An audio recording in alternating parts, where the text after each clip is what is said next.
All right, getting me nice in the frame. Huh?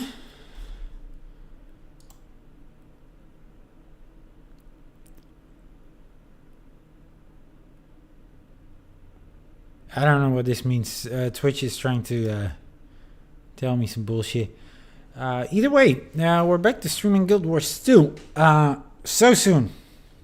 After streaming, well, not very soon, but directly after having our last Guild Wars 2 stream. So there's been a bit of a gap. However, I did want to fill that gap previously with a Doom stream. That is no longer a relevant thing to do from my side, from my end, because it's actually quite the pragmatic thing to do for me, at least. The issue is, well, let me just log into the game. So we're going to be logging in as our warrior. I haven't played this character in ages. Okay, this guy has been parked in my or in Lion's Arch for for about forever now, just crafting stuff. That was all this guy's job. He was just crafting things as a weaponsmith and as an armorsmith. Anytime I needed to get rid of some crafting materials, so it's going to be quite the experience playing it, especially now because, well, I'll also show you that later, I guess. But yeah, this is going to be our champion for this expansion. So we're doing a little bit of a story recap, and I'll get into what was the story so far. Suffice to say for now that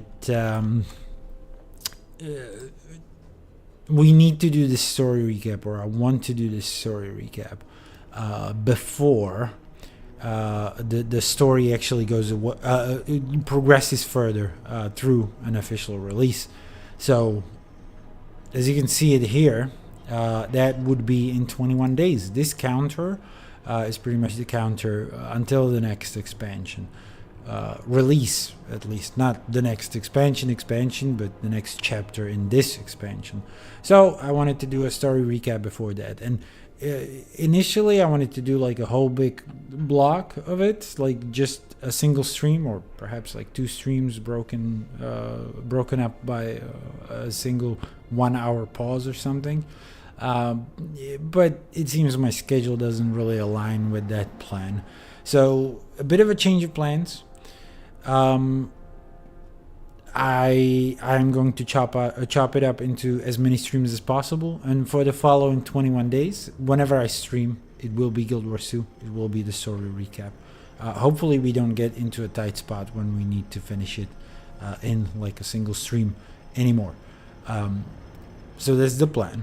Unfortunately, and it's for me at least, because it's going to be a bit less fun that way. It's not going to be broken up by those Doom streams, but what can you do? What can you do? Nobody watches those anyway. Anyways, hello Recon. You just got into Guild Wars and also just into this stream. Don't worry, you haven't missed anything. I literally haven't even started. So, by the way, suffice to say, if you just play or you just came back, I do have to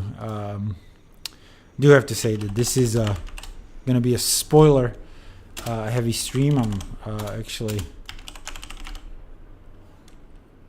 gonna give a little warning into the chat because we're just gonna, hopefully at least this suffices to warn anybody who would tune in and wouldn't quite have Janthir Wilds gone through. Look, I know there's not going to be very many people, but in case you want to feel this story fresh, you should tune out, even if I lose a viewer that way. It is an interesting story. You're not into story, okay? So I'm just gonna ask you later, I guess, about your preferences about the new expansion. Whether you had any. Oh, you don't have this expansion. Okay. So maybe I'll get you into it based on the gameplay. We're gonna find out. There's not a lot of open world we're gonna do, but there's some. As always, they try to marry the two concepts. But I'm not gonna do the thing where I smell the roses. We're definitely gonna be trying to bang out those instances primarily, only secondarily. We will try to engage with a lot of the open world stuff. So hopefully, and okay, if you're a PvP player, that is also of no concern to you. So you're gonna be well, we'll see how satisfied you will be with these series of streams. Either way, as I mentioned, we're on our warrior, so this guy hasn't done a lot of stuff for a while, so it might be a bit of floundering on my part as well. But okay, so what can I say before we start? Kind of where we at with the story at this point, pretending that this guy went through it all. He is the commander turned wayfinder by the latest expansion. So after we dealt with the Elder Dragon threat forever, basically, we got ourselves in a situation where we didn't know what to quite do. And in that environment, we got a message about some happenings in a little town called what was it? Garenhof. Garenhof, that is true. Oh no. In Garenhof, about a missing tower. We went to investigate, and it got us into the rabbit hole of joining, or helping out an organization called the Astral Ward, headed by the Wizard's Guard, that always worked behind the scenes to ensure Tyrion's safety. So we kind of joined them to fight the Cryptist threat, and we managed to resolve it by killing the previous leader and installing a new one, basically. And that's the story so far. So the leader of this Astral Ward / Wizard's Court is Garen. Is Garen the Seer, one of the ancient races of Tyria, and he's gonna key into this plot. That's why I'm mentioning it. Also, the Astral Ward, the whole organization behind the scenes that nobody's ever heard of. Again, it's going to be very important very early on in the story.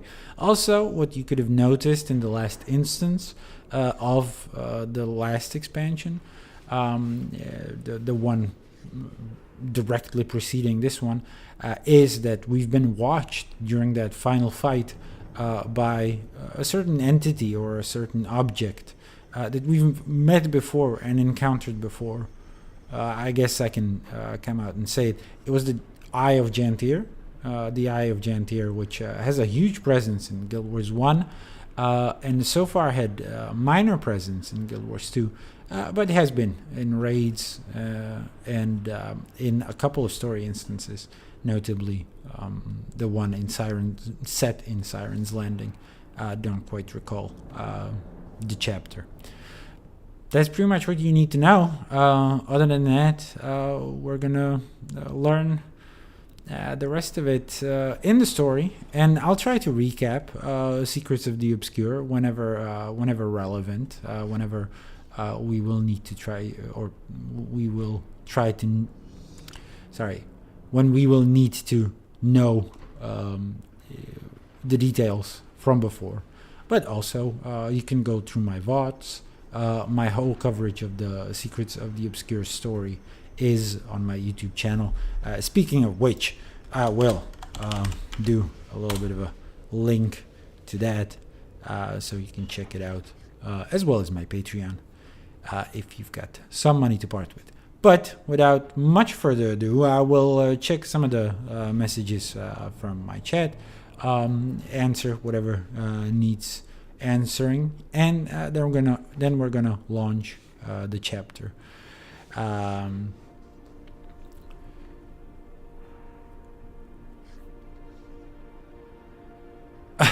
Don't know if about the wiki, but I did a little bit of a research into some of the topics, and when we get around to them, I would like to discuss them with their ties to Guild Wars 1, because there's a lot of interesting story threads that have been brought forward by this expansion that tie into Guild Wars 1, and I think we're on the precipice of answering some long-standing mysteries or things that didn't really have a huge history to them.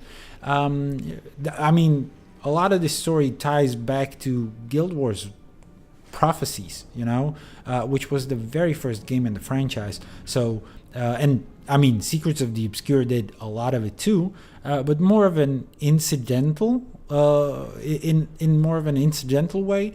But this expansion actually brings forth a very, specific enemy type that ties into the Guild Wars 1 story, and I am curious to see how they're going to handle their presence in Tyria and where they come from and what they mean for Tyria's safety and existence going forward. So there's things it ties into, and it's definitely interesting. So the very next patch might be a bombshell for every Guild Wars 1 player. Again, with that said, I would also recommend, even if it might be quite time consuming, you would have to treat it like a proper RPG experience, wouldn't you?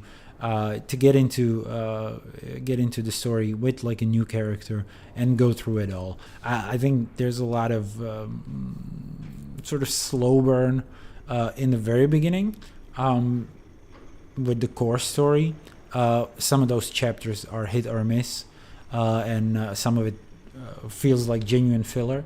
I think going from then there's season 1, which has a bit of an abbreviated feel to it now. A bit disjointed, perhaps, a bit all over the place because it hasn't been fully implemented. There's a lot of side stories that you won't be able to re-experience, even if season 1 is technically playable now. The story, again, kind of felt like it diverged from what they wanted to do with the Guild Wars franchise. Then season 2, I think, is very good quality, even if the instances themselves in terms of gameplay are nothing to write home about. You roll into Heart of Thorns, which is perhaps a bit thin on the storyline, but otherwise set in a fantastic expansion. So the overall experience is massively positive. Season 3, again, a bit all over the place in terms of where it takes you and how it develops the story. It then rolls into, I don't want to say the weakest expansion in terms of story, but definitely like the worst one in terms of lore and what it does to update it. And you mentioned it just in this chat message. The POF, if you knew the full lore and were kind of immersed in it, there would be a couple of chapters that would outright anger you or piss you off. But other than that, still a solidly told story. And again, the way it ties into the expansion is fantastic. And I've got nothing but praise for the expansion as a whole, if not for what they did to the story. Then season 4 continues that trend and ups it. Definitely cannot recommend season 4 enough. I think that's right about the golden age of Guild Wars 2, in my opinion. That's about the best PvE content that there is. And then it rolls into End of Dragons and Icebrood Saga. I wish we could all forget Icebrood Saga, but you know, as a rushed bridge into End of Dragons, it's okay-ish. Also, there are a couple of side stories that might be also pertinent to this expansion. But yeah. Enough talking, enough sipping coffee in the Black Citadel. Let's see what they have to they have to say to us when we switch to the beginning of the Janthir Wilds. In its prologue, the Tyrian Alliance. Let me see what the chapter says. Nothing. It's just nations of Tyria come together in a historic meeting. That's a little bit of a spoiler, but we would hear about it anyway very soon. And unlike some expansions, we're not getting the message through a voice chat, sort of, or the microphone. It is through a letter of summons. The expansion, it's about, so they've got like a 3-month cycle, I believe. I'm not I'm not playing this blind, by the way. I've played through all of the story, if not all of the expansion. I've played through all of the story and, let's say, the most relevant content before. But the expansion is about 3 months old, a little less than 3 months. You know, that's the cycle now, so... it's fine. It's fine. We're not getting into any spoiler territory. We're not, at least for myself, again. It's, you know, it's been out for a while now, for quite a while now. So, the letter of summons from Krisha Stoneglow. Commander, I know things have been tense, but I hope you're keeping those horns of yours screwed on. Between Bangar and demon attacks, I haven't had a lot of space to think for myself. Just reacting to one problem after another. Nothing I haven't growled about before. I can only imagine what you've been up to, but I'd better involve it'd better involve a beach. You know, I've always advocated for peace, which is always a tricky subject, but certain tragedy may have delivered just that. Whatever those demons were, wherever they came from, they got us talking, leader to leader. Started with me and Queen Jenna, and the others fell in step right after. I wish it happened sooner, but I'll take what I can get. Meet me in the Citadel. I'd like to talk with you about the Tyrian Alliance. Signed, Krisha. Now, again, just a reminder for those of you who may be unaware who Krisha is, which reckon that might very well be you. Krisha is a character introduced in the Icebrood Saga, the loaded Icebrood Saga, but one of the better characters, actually a great character. One of the better things to come out of that sort of semi-expansion, and she would accompany us throughout Icebrood Saga, and then pretty much disappear from the picture for a while. But she played a very, very prominent role. So that's sort of our new stand-in for Ritlock Brimstone, I guess, whom she shares history with, by the way. So they are summoning us to the Black Citadel, which is handy because we are already in the Black Citadel.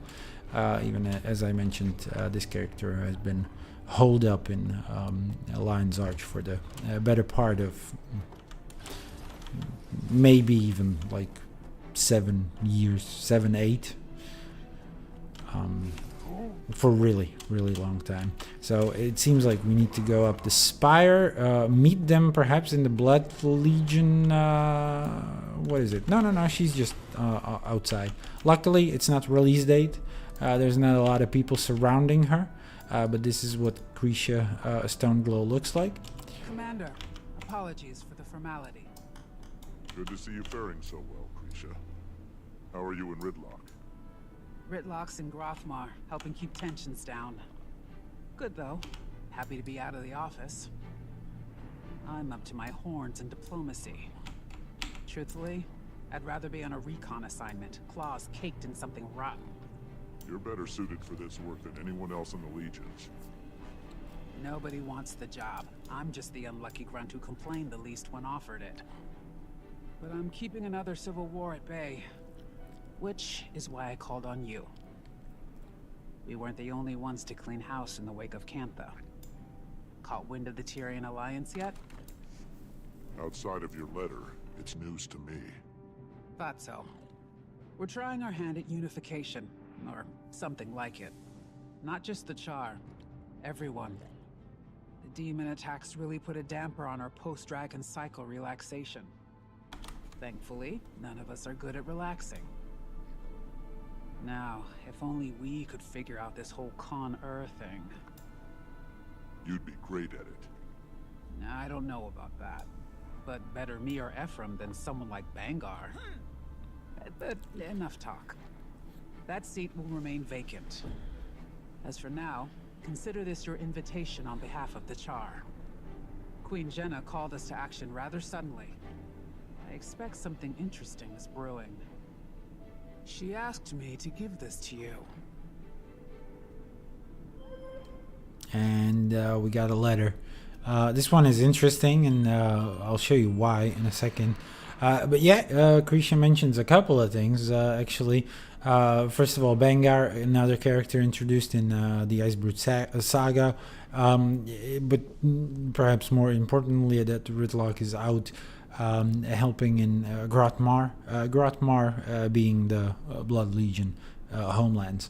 And then that she negotiated with Queen Jenna. Well, we'll meet her very soon. There was one more thing. I don't quite remember what it was. Oh yeah, the Con-Ur thing.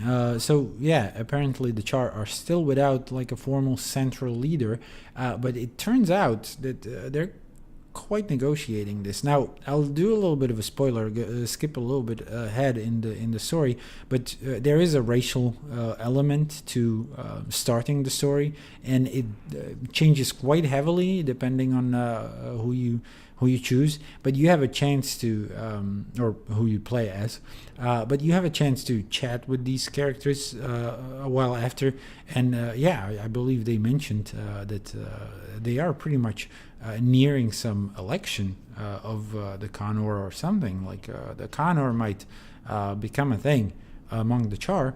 I do wonder whether that's enough of a thing to do a story about, to create an expansion that would include this.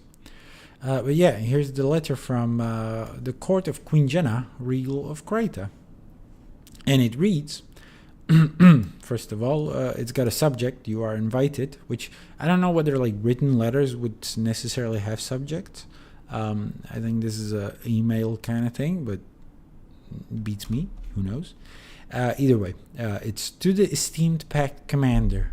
And is it Jenna? Yeah, it should be Jenna's voice, but perhaps I'm not going to try to do Jenna's voice too much, because, again, because of a reason you're going to see later, a bit later. It is with the highest respect that the founding committee of the Tyrian Alliance would like to invite you to join our organization of trust and dignity. We hoped for a brighter tomorrow after the passing of Suwan marked a new era of Fortyria, Suwan being the last Elder Dragon, basically. The last of the original Elder Dragons. So yeah, the last Elder Dragon, Oreen is a newer dragon. So we hoped for a brighter tomorrow after the passing of Suwan marked a new era for Tyria, but something pushed back on that hope when a series of demonic attacks left our people and our homes in peril. Although these attacks have recently waned, their source has not yet been discovered, and until it has, we are vulnerable. But from that vulnerability, something else was born. Awareness. Leaders started speaking with leaders. Nations once impaired by archaic rivalries were suddenly allies, or on their way. Pain was shared as readily as food. After we survived that fight against the Elder Dragons, surely the next threat to rise in their place would not stop us. And it has not stopped us. As leaders talked, we realized that it was time again to try our hand at unity. Not all will agree, and we certainly have our critics, but peace isn't made overnight. Thus, the Tyrian alliance formed.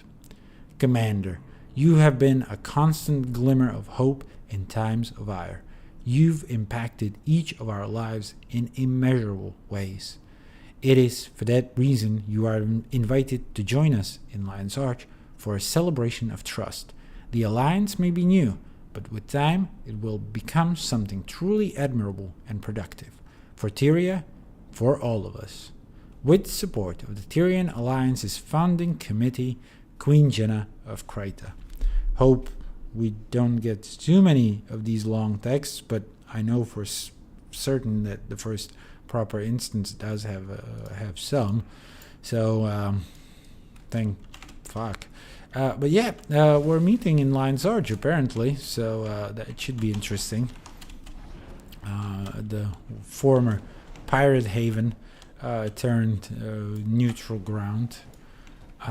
So let's go there directly. And yeah, one thing also is Halloween, which will kind of ruin the atmosphere here. We should be here during neutral times, but it doesn't matter. The instance will obviously not have the Halloween decors anywhere. It is, I already knew where to go, but it is in the Postern Ward, which is a very interesting location to go to. But not the first time Astorians just took us into this abode, which is a sort of a temporary guild hall to any starting guilds.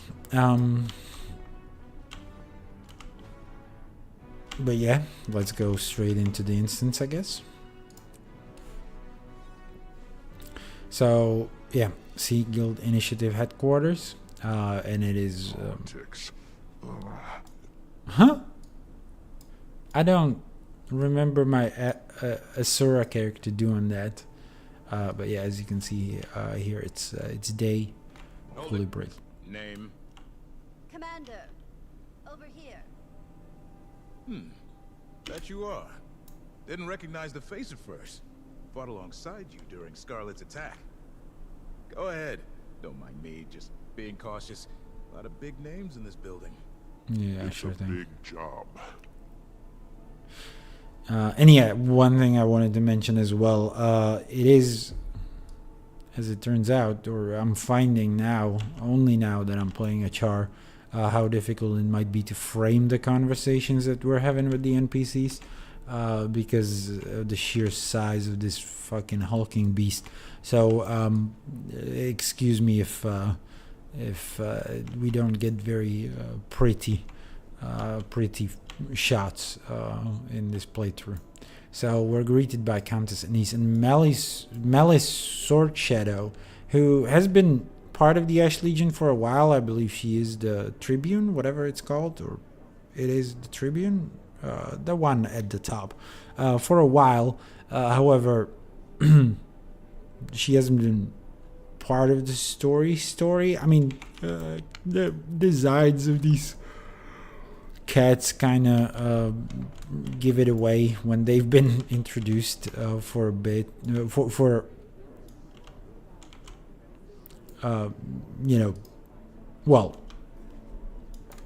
she seems rather new.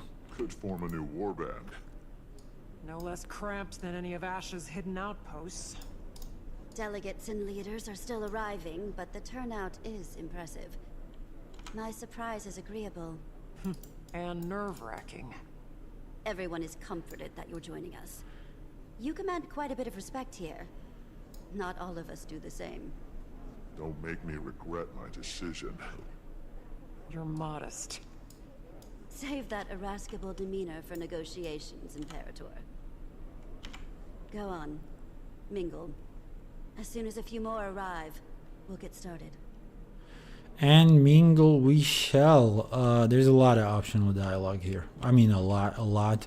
And it's been the staple of these starting instances that there's a lot of talking and nothing but talking every time like the expansion opens. And a lot of optional dialogue to sort of catch up. So nothing outside.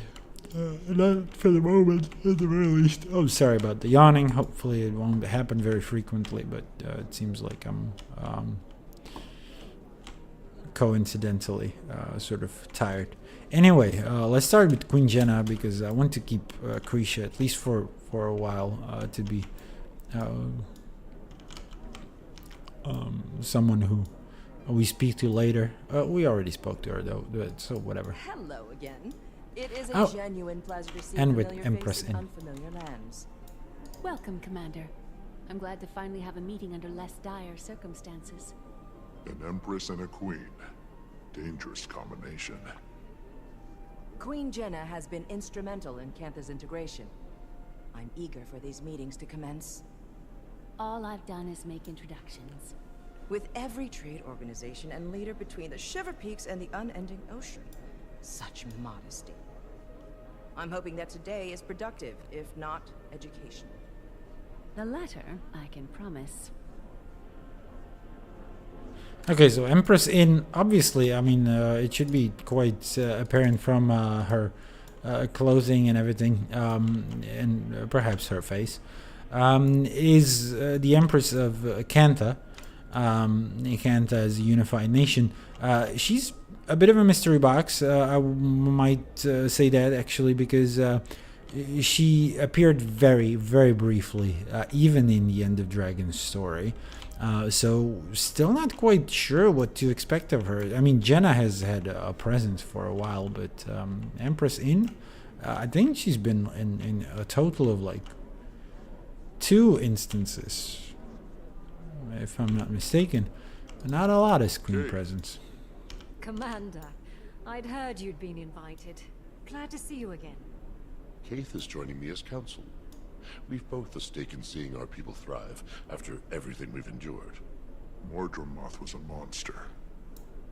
How are you doing after Aurene? Some days are melancholy, but she still guides me. I'm needed by my people. That has given me purpose. That they do. Keith has been vital in our pursuit of healing. We've all experienced a bit of an identity crisis after Maguma. We're well on our way, but we've problems to solve for yet. You'll get there.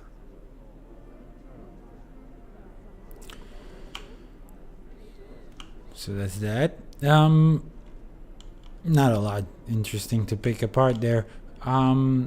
I guess let's visit Krisha then. I also wanted to avoid Krisha for one reason as well, because there are some documents to read here. I guess we're just gonna read the one that says confidential for now, and we're gonna snoop around a bit later. But there's a lot of text. Commander, good to see you. Yep. Stuffy. Certainly beats interrogations and trial preparations.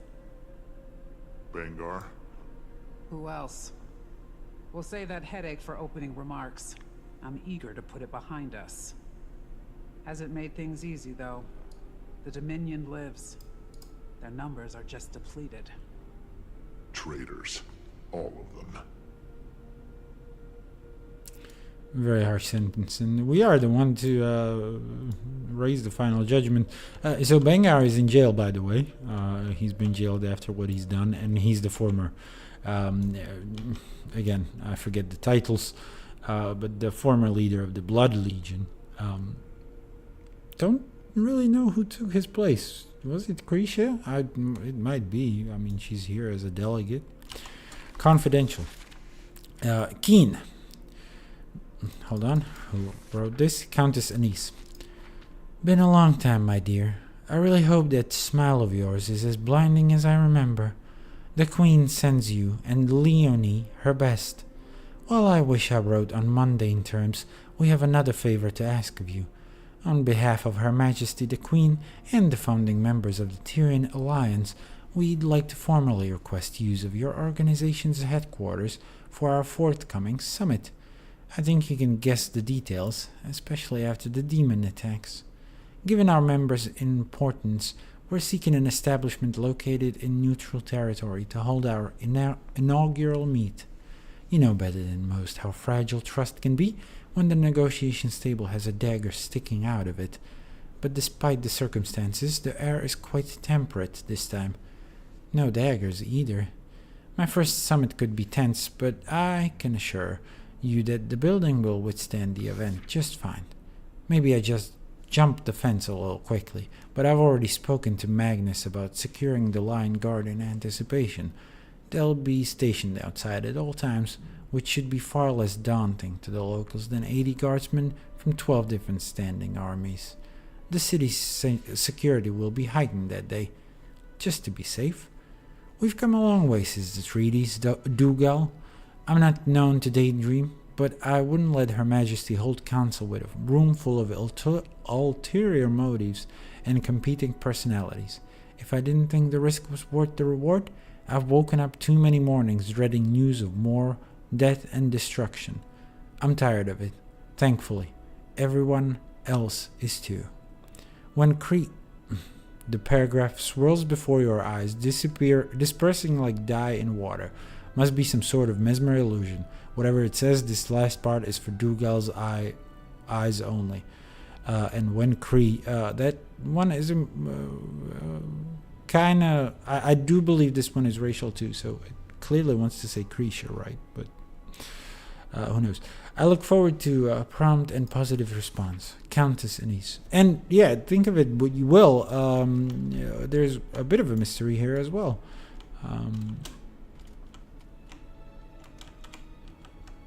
We're not getting the full thing.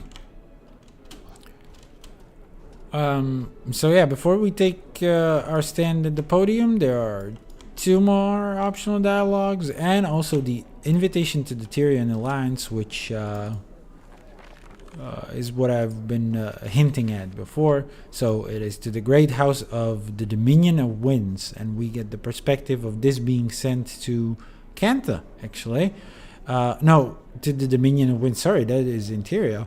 So to the local Tengu, actually, to the Tyrian Tengu. And as you can see, it bounced, I guess. It returned back, and they haven't answered. So, to the Great House of the Dominion of Winds, it is with the highest respect that the founding committee of the Tyrian Alliance would like to invite the Tengu of the Dominion to join our organization of trust and dignity. And, yeah, what I was alluding to, I'm just gonna do a little bit of a side-by-side comparison here. We hoped for a brighter tomorrow after the passing of Suwan marked a new era for Tyria, but something pushed back on that hope when a series of demonic attacks left our people and our homes in peril. Although these attacks have recently waned, their source has not yet been discovered, and until it has, we are vulnerable. But from that vulnerability, something else was born. Awareness. Blah, blah, blah, blah, blah. As you can see, it's pretty much the same letter, with just the, as they call it, the serial numbers filed off, customized to every and each recipient. So that's why I was apprehensive to read it in Queen Jenna's voice, because she sent this letter to everybody, basically. Just changed a couple of references in it, so it was very likely not her who wrote this, right? But yeah, she introduces the Tyrian Alliance, and then what changes is, although we've yet to be formally acquainted, we hope that you'll look to the aid we shared as the war against Jormag grew bitter and bloody. Should the Great House be interested, we would be honored if one of your own could join us in Lion's Arch for our inaugural summit. You may spend whichever representative you feel is appropriate. You may send with support of the Tyrian Alliance's founding committee. So yeah, whichever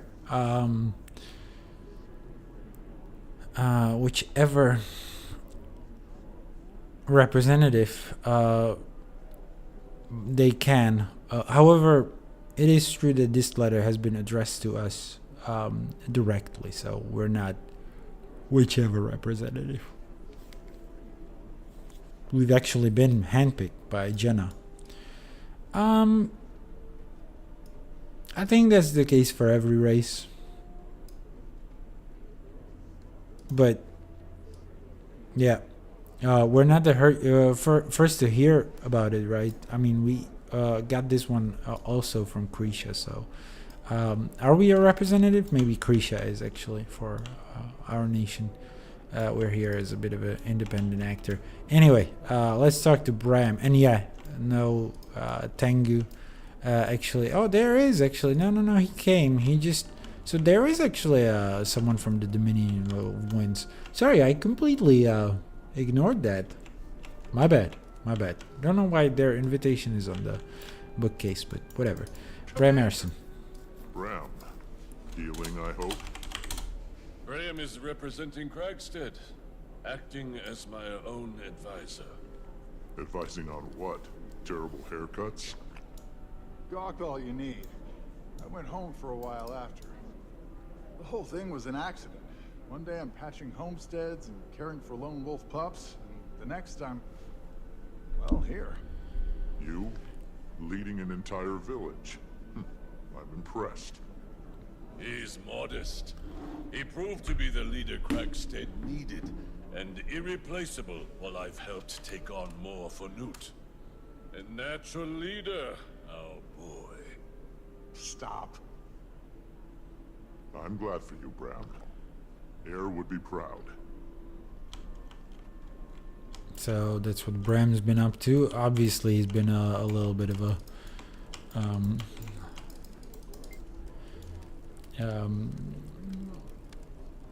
in a little bit of a kerfuffle after the whole Elder Dragons. He like became a sort of champion or whatever of Primordus, and he was fine after that. That was very weird. Again, happened in Icebrute Saga. An exceptionally odd decision on ArenaNet's part. And there are a couple of alternate dialogues as well that are not voice acted, so we will have to read these ones out. Don't quite remember the voices of these people, and I'm sorry for the yawning again. So I'm just gonna put on whatever. Hi, that's a face I haven't seen in a few sunsets, Commander. Spear Marshal, what a pleasant face to see. Are you here with Iman? Zaim, Commander. Drop the formality. It's nice seeing your neck of the woods for a change. And yes, I'm here with Iman. The Sun Spears have lent their expertise and protection to the Alonian delegation. You're a welcome face in the crowd, friend. Before we do the optional dialogue, and I think it's probably not going to progress until we take the stand, we can, well, I guess we're going to read that form later. I just want to make sure we're not missing out on any dialogue. It doesn't seem so. Well, we would be if we didn't speak to Commodore Lawson Mariner and Captain Alan Keel. Hey, I know you. Commander, it's a pleasure to see you doing well. Aren't you cheery, Keel? Good mood. Feels nice to be manning an international affairs versus fighting off dragon minions. Feels a little normal, eh? Yeah, sure does. Sorry, that was not a very genuine laugh. Well, let's hope it remains normal. Things like this tend to go sour. You never know with these things. Commodore doesn't speak to us. Then there's Queen Jenna and Countess Anise, who will also not speak to us, at least not at the moment. Krisha, we've already spoke to. I mean, we spoke to Jenna, didn't we? Perhaps not. And then there's Council Ludo with the form right next to them. Office of the Arcane Council, and yeah, mired in bureaucracy, apparently. Form 0517B, research disclosure. Name Councilor Ludo. Reason official.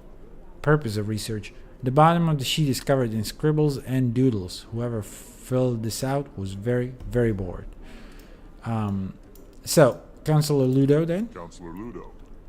That's a lot of paperwork for one Asura. Couldn't get a single one of those old sacks to put down the gavel and at least try to make friends.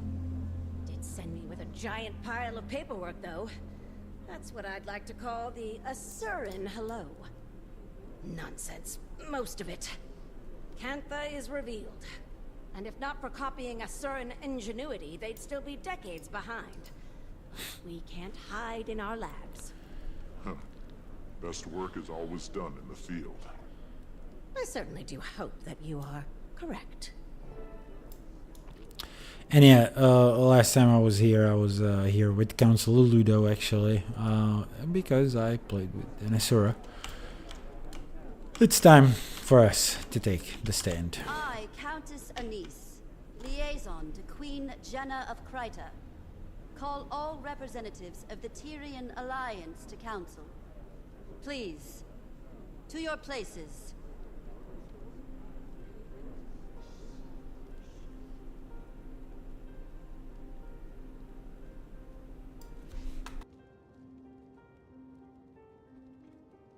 We've quite a bit to cover. First and foremost, the Pact and Orders send their regards. Structural changes have them occupied. But with that aside, the founding members have come prepared with opening statements. Affirmations of why we're here. As our mutually elected emissary, Commander, would you like to determine the order of operations? What qualifies me to make that call? You've had a hand in just about everything Tyria has endured since the retaking of Claw Island. We approve. I imagine the Pale Mother supports this notion. Sure, have at it. So yeah, and there are a couple of representatives. Some of these people don't have representative status, by the way. They've been invited, I don't know, for whatever reason. It's not, I don't know whether it's clear, whether they explain it, but you can see it already. So there's Sylvari, Char, Kanta, or Asura, I guess. Yeah, Asura, Norn, so all the major races, save for humans, and then Kantan integration, and Queen Jenna, I guess. We don't invite her to do this because she had the word, she has the central over here, I guess. So I am curious about the Bangar's trial. Trisha, Imperator of the Blood Legion and elected representation from the Char. I'd be lying if I said tensions weren't high at the Citadel. With Bangar's trial nearing, another civil war isn't impossible. Even behind bars, Bangar commands respect from his most loyal. Although weakened, the Dominion is still a threat. However, the Imperators are mostly aligned. Imperator Malice of the Ash Legion joins me today in support. Ephraim sends his. Imperator, You may that's the have heard the title. whispers, but there are calls for another Con-Ur to rise. The Imperators don't disagree. But the trial of Embers will wait until we've decided Bangar's fate. That is our first priority. And yeah, as I mentioned, they do speak about it here in this instance, that the Con-Ur is about to be elected, possibly. Let's hear from the North. I am Scotty, son of Newt Whitebear. Sends his best. Old man just can't say no to a good brawl. Expected to heal just fine. Just as our people are healing. Unsure of how to approach the spirits. How we can help them. If we can help them. The Sylvari share in your pain. The Pale Tree. That's been a process. Aye. Looking ahead has been our focus. Our scouting parties have returned to the far north to explore the villages and homesteads cut off from Hobret for decades. We've also got eyes on the sons of Svanir. Rather, what remains of them. Most fell with Jormag. Those that remain, broken, lost. If we can offer any rehabilitation, we will. But we won't welcome more violence to Holbrook. And yeah, this is interesting. Obviously, after the fall of Jormag, a lot of the things that plagued the Norn people went away. And yeah, they used to live way, way more north than they do now. So now that Jormag's dead, those paths should be open.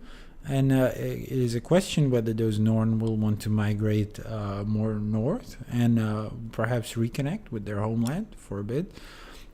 Also, the spirits of the wild, in a lot of, there are like 4 major spirits that are still left, and then a couple of minor ones, a lot of them slowly falling,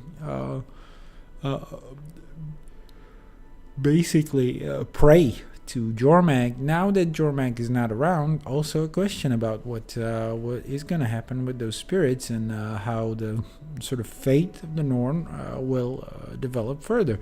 Now, Dagonet mentioned the Pale Tree. Let's continue with him. I am firstborn Dagonet. Keith and I have ventured from the Grove to represent the Sylvari. The Pale Tree sends her regards. Her healing has been a slow process, but her spirits remain bright and focused on our growth. Our people experienced a deep wound when Mordramoth rose and fell. As a people, we have many questions about where we come from, what purpose we serve following the Elder Dragon's death. Who are we as a society? Many have decided to leave our home in search of these answers. Finding direction and purpose, that is our focus. As the Pale Tree heals, so do the rest of us. As always, the Sylvari being some of the most boring guys going on. How is Canton integration with Tyr going? Esteemed leaders, I am thankful to have met a few of you before. Queen Jenna has made many of these introductions. For those of you I have not met, I am Empress Enith of Cantha. I was advised to send a liaison in my stead, but I wanted to show the face of the Empire. Cantha's integration into Tyrian politics has not been swift or easy, but it is considered our greatest priority in the wake of the Elder Dragon event. Our people are largely united in wanting, but like all nations, an underbelly of resistance remains. However, I want to pull us from the murk and into the light. Cantha's technologies are vast, some might say superior, and I firmly believe that we offer something unique. And clearly share similar passions with our neighbors. Together, imagine what we could accomplish. While we are focused on diplomacy, we've had a secondary goal of enlisting archivists from across continents. Our libraries and history texts are woefully dated. Which is interesting, and I do like the interaction between the Canton procession and the Asura. Obviously similar in technology. The Asura would claim they're superior, and I would say they're right. They didn't need some kind of... Well, I mean, they always used magic, I guess, but let's not get into that. Let's hear about relations between Cantha and the Asura. Counselor Ludo of the Arcane Council. I'll keep it brief. As you can observe, I am the only present representative from the Council. We are experiencing growing pains. Cantha's prowess threw us for a loop. I may be alone in this thinking, but about damn time. For a long while, the Council has lazily relied on Asuran Magitech superiority. We've become complacent, our research secondary. I, and a few others, have been advocating for a more productive integration into the global sector. No disrespect intended, but Cantha's advancements on our designs? Well, frankly, it's insulting. Our knowledge is still unmatched. An interesting choice of words. Know that I enjoy competition. In fact, I encourage it. As do I. My first significant motion on the Arcane Council has been to eliminate any restrictions on admittance into the Asuran colleges. Our next focus will be on global equitable information exchange. That's all. For now. My queen. Thank you all for your remarks. We gather on mutual ground as allies. For some, friends. We suffered the Elder Dragons. We saw a new Alona and Cantha. We've endured much. But now, Tyria has the promise of tomorrow. The last decade was cruel, but standing united today shows promise that my father only dreamt of. However, it is not on kind terms that we gather. The Alliance was formed as a reaction to a new threat. Almost a year ago now, demons attacked our villages and farmlands. Your cities and homes. 48 dead in the mountains. An entire village burned to the ground. One attacked the grove. 2. Just outside the gates of Rata Novus. They stank. No casualties should be accepted. These attacks were calculated, I've heard. Our perpetrator? The Cryptus. Cryptus? And what exactly are these cryptis? Where did they come from? The more pertinent question, how did the Queen discern this information? Tone. I've dealt with an Emperor's horde of petty banter, so I pivot. Queen Jenna, care to elaborate? This information is as novel to me as it is to the Alliance. I've heard rumors of your trustworthiness, Your Majesty. No hyperbole until the Queen has spoken.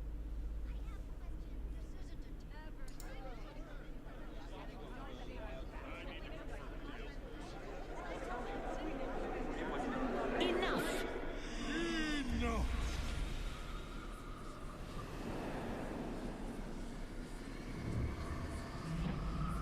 I see the triviality of Tyrian politics has not ceased its endless parade. Shall we have a mature discussion?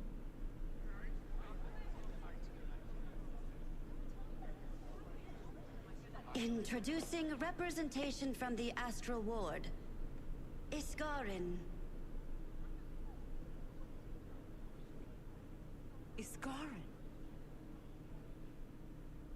I apologize for my friend's theatrics. And Frode, Warden of the Astral Ward. What's going on, Jenna? Answers. Queen. If you wish to leave with all your limbs intact. Calm, all of you. And I thought the war bands needed babysitting. Frode, was it? Indeed. Admittedly, I expected worse. Wayfinder, under duress as always. Wayfinder. Ah. Should have known you had a leg in this race. I'll try talking to them. So yeah, we obviously know each other. There's a couple of reactions to this. Please notice Council Ludo and her threatening stance, ready to fight. I love the Asura, by the way. It's just like, see how fucking fun they are, like bantering with Cantha.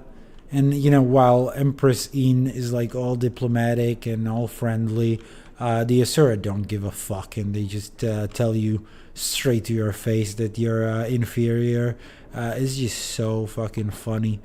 And then yeah, Lawson Mariner is a bit of a scaredy cat there. Dagonet with his crossed arms, I don't know whether that's like a special animation. Most of the others seem relatively chill. Well, there's a couple of these. with the crossed arms there. But yeah, obviously we know each other with Isgarin. I already introduced him in my personal prologue, and then Frode, head of the astral. What is it called? Warden. He is a warden of the astral ward. So they're both technically from the astral ward. Okay, let's calm the tensions down. Krisha doesn't actually want to talk to us about this at all. I guess we're kind of the same delegation. Okay, so Commodore, please, sir, chill. Is Garin?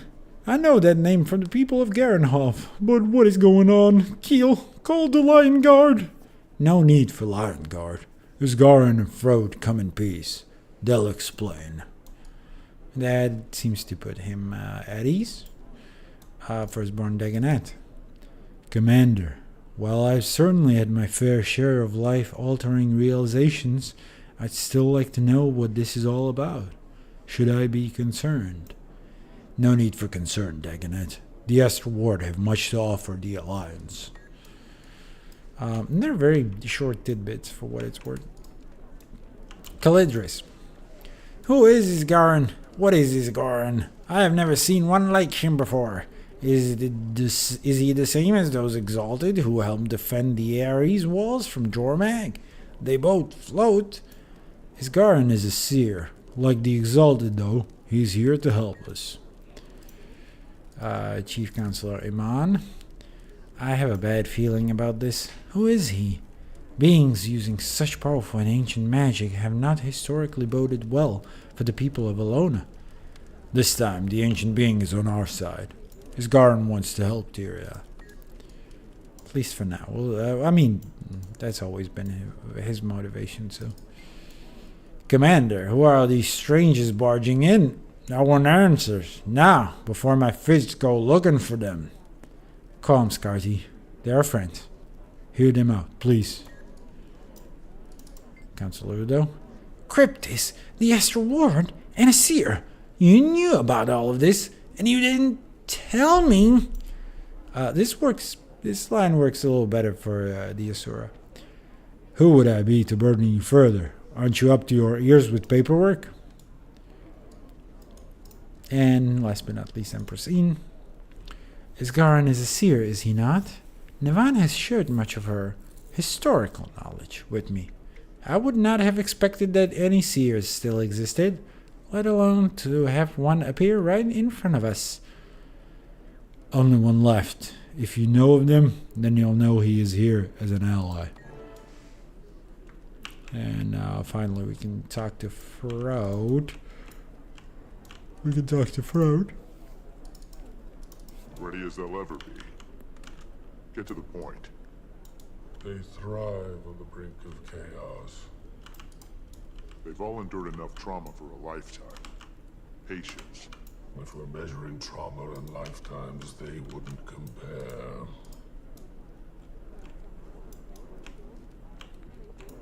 And yeah, by the way, Isgarin also a very good character. Not necessarily someone I would perhaps be friends with, but a good written character. Thank you for allowing us the time to speak to you all today. I apologize for the dramatic entrance. Again, I am Frode of the Astral Ward. Frode. I've heard that name. The Ward has been cloaked in shadow for centuries, protecting you from threats unknown and unlike the Elder Dragons. The Cryptus. The source of our demon infestation, I take it? Beings of the Mists who are no longer a problem. Not right now. Our Wayfinder, your commander, can speak to that. I joined their fight. The Cryptus have been contained. I wouldn't be surprised if some still attempted to breach our realm, but they aren't organized. He speaks truth, as the commander can attest. Hesitant trust is advised.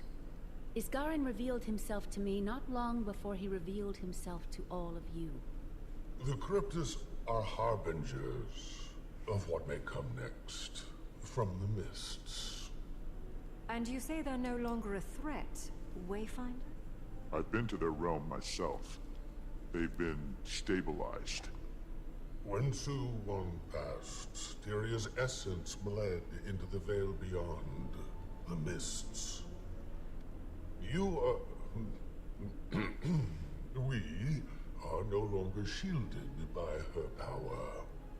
Every eye turned toward us in that moment. And likely more, we glow brighter than we did before. Tyria is a unique world, coveted by those beyond. To summarize, our demons are Cryptus, and you two, the Astral Ward, are some sort of secret organization that fights them? Not just Cryptus, but any intruder from another realm. We've certainly faced other threats that were not born of Tyria. Why didn't you reveal yourself sooner? Or help us with the Elder Dragons. I will answer all of your questions. But this is not the right venue. I'm inclined to agree. Whatever this information is, I gather it's sensitive in nature. I imagine the room needs a moment to reflect. Shall we pause and reconvene in smaller council? After our councils have ended, I will speak with any of you. Whatever questions you may have, I will try to answer them. And yeah, we get a little bit of a break, but interesting development, surely. So yeah, what you need to understand about this Garan as well is he's been, and there are a couple of people who don't want to talk to Isgaran directly. Commander, with us. We'd like to continue the conversation. Sure thing. But first, I can have some more optional dialogue. By the way, you can speak to a lot of these people, like Calidris. Again, it's not Calidris. I guess Bram or someone. Spear Marshal Zaim. Or you could before. They say the same thing they did before. Either way, so yeah, the one thing you need to understand about the Astral Ward and Isgaran and the whole shebang, they've remained hidden since basically the last Elder Dragon cycle. Until the very recently ended one. The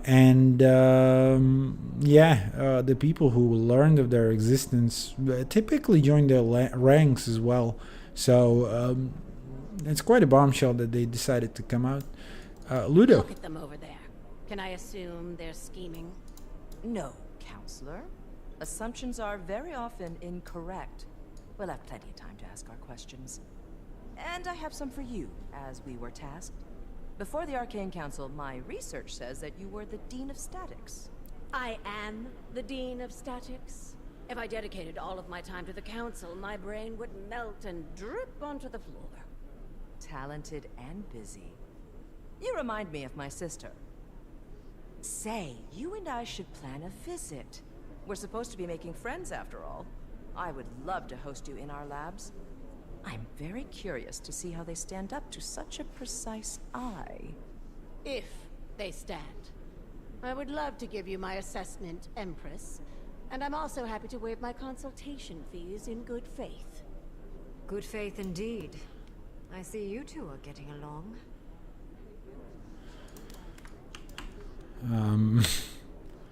Not really discussing a lot about what's going on presently. My people have recently begun early exploration of Dislana. The dragon brand is weakening, all these years later. Dangerous place, rampant with harpies. I don't see them helping us. Perhaps the Hecate? I've only been to the ruins of Foreigner, parts of Korna. I should visit more of Alona. When you call Dislana dangerous, what do you mean? You've been to the best tourist attractions at least. You should visit. Dislana is taxing. Harpies are dominant, which makes it hostile territory. But my people used to hide in the mountains. We have records and rumors of temples, settlements. I don't know if anything waits for us there, but it's worth looking. Sounds like the Greater North. Homesteads long displaced by Jormek's storm. No telling if there are any survivors. We defeat the Elder Dragons, and this is our reward. The scraps of what used to be. So yeah, also pay attention to this. Dizlana, well, we've been to the far north before, in Guild Wars 1 actually. There's been a lot that's been said there actually in the far north Shiver Peaks. That's where we met the Norn in the first place. However, Dizlana has never been an explorable zone, ever. You need to understand that. It has a name on the map, I believe. Yeah. There you can see it.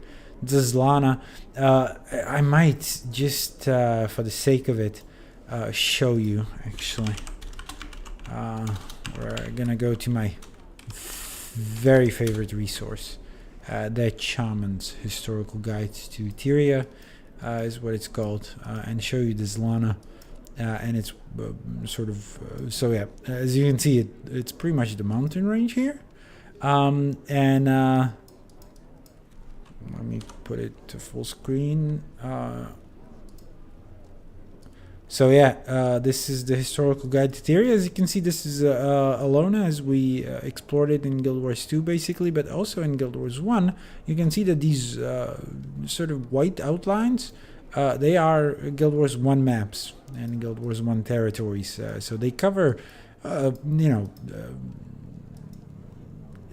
is pretty much the region where it overlaps very neatly. In fact, like, we've explored a little bit more in Guild Wars 2 of the northern part, around the Tomb of the Primeval Kings and the Dragon's Lair, where we couldn't in Guild Wars 1. But mostly we threaded the same areas. Then there are some in Guild Wars 1 that are missing to this day in Guild Wars 2, which is all fine and well. But yeah, then they speak of the Harpies. They've had a strong presence in these two areas as well. And then yeah, you look into the mountains, there's no overlay to be had, no Guild Wars 1 zones. So yeah, that would be a first. And I do like it. I do like the way they sort of give you those hooks into the story, into possible future stories in these instances. I wonder if they teased Janthir wilds in any way, shape, or form in the previous expansion, because they've had some of those hooks as well there. But yeah, enough talking. Let's progress the story. Anise introduced us. Their friendship was just as much a surprise to me. We sought another ally ahead of the Forum. We've known it was time to reveal ourselves to the world. Figured this would be better than a more public spectacle. That inclination isn't wrong. Why now, though? The Cryptus may be controlled or contained, but my words should cause fear. Tyria is as blood in water. And what exactly is attracted to that blood? Any number of beasts and beings. I've no reason to think we're in imminent danger, but I suspect something draws closer. And we all need to prepare. The Astral Ward is ready to help in any way we can. So you've numbers then? Some. Fewer after the Cryptus. We bled on the edge of that blade. What do you propose we do? Focus on your affairs. We'll get nowhere without some degree of control. Your nations are fragile still. Heal. Nourish. We'll be establishing pacts with our neighbors. I suggest you do the same. Wise. On that subject, I'd like to offer some information on the Isle of Janthir. Janthir. A storm looms over that place. Blood. That is not a territory I wish to cross. I don't expect you to, but we may find more allies throughout those lands. The Lowland Coden. My father spoke of them briefly. He left their territory untouched. Those are bonds I have not maintained. I imagine there's more to this suggestion, Isgarin? We should speak within thicker walls. Yes. Wayfinder, I don't think anyone here would be better equipped to help form these bonds. You are not only a representative of the Astral Ward, but of Tyria. Look around this room. Take it in. I could support that notion. Yes. Utilize Moon Camp. It's only kicking up dust otherwise. We'll send ward to your aid. All your aid.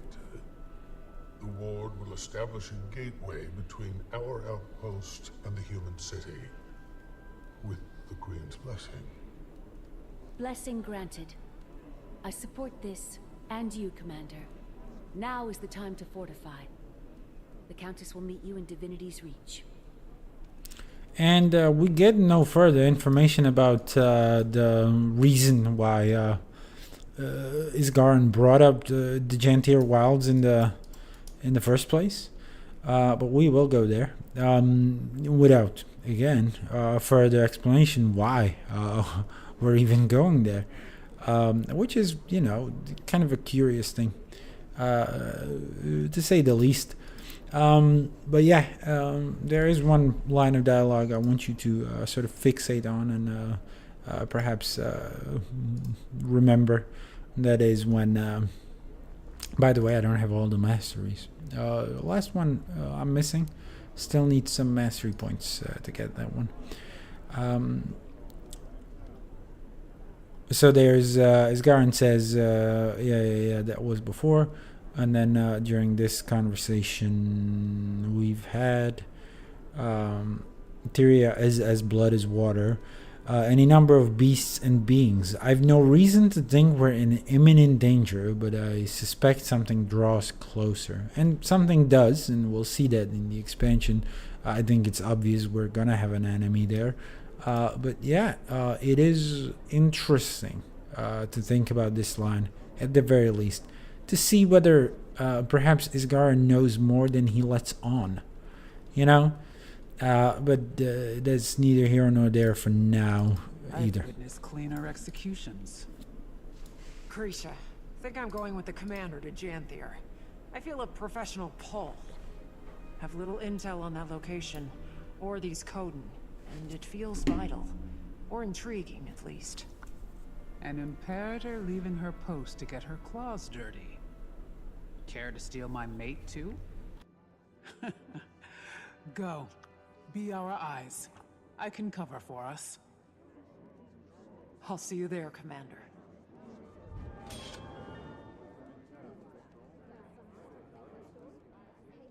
Alright, and that's pretty much it from the first instance. We get some XP at least towards the mastery by doing this story instance. Not a lot to do here, not a lot of post dialogue. Anyway, as I alluded to earlier, there's also this invitation to the Tyrian Alliance actually crumpled on the ground, and yeah, here you go. So yeah, so a couple of delegates actually threw it away after being invited. But again, as you can see, the same template. It is with the highest respect that the founding committee of the Tyrian Alliance would like to invite the Arcane Council as representatives of Rata Sum to join our organization of trust and dignity. Then the same sections, and then the only thing that changes is we would be nowhere without the Asuran technologies that kept us safe in times of trauma, or the weapons your people raised to protect our world. Should you be interested in joining our cause, we leave the task of designating one of your own to represent the Arcane Council and the Asura in our forthcoming summit.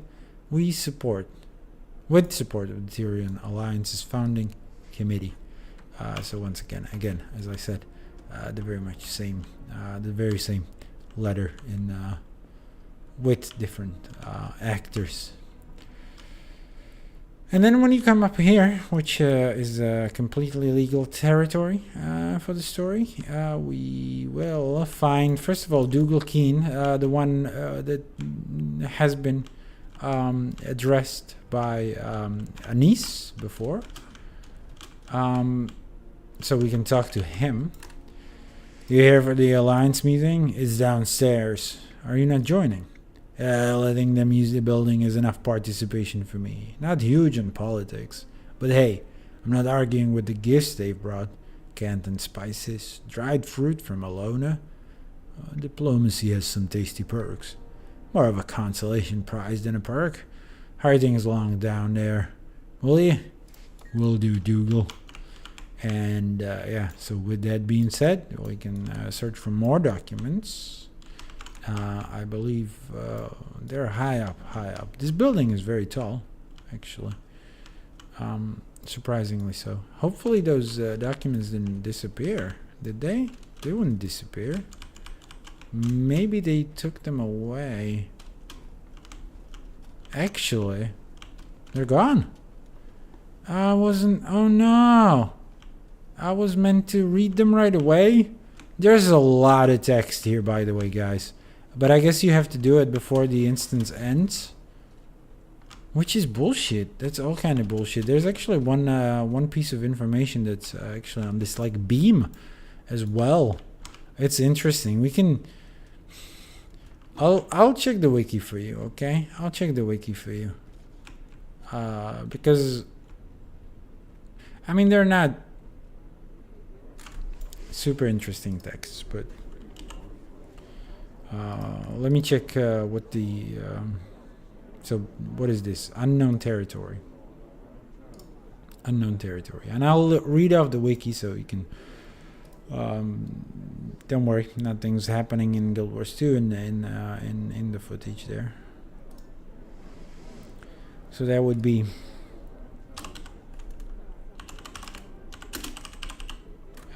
this wiki page is bound to have some...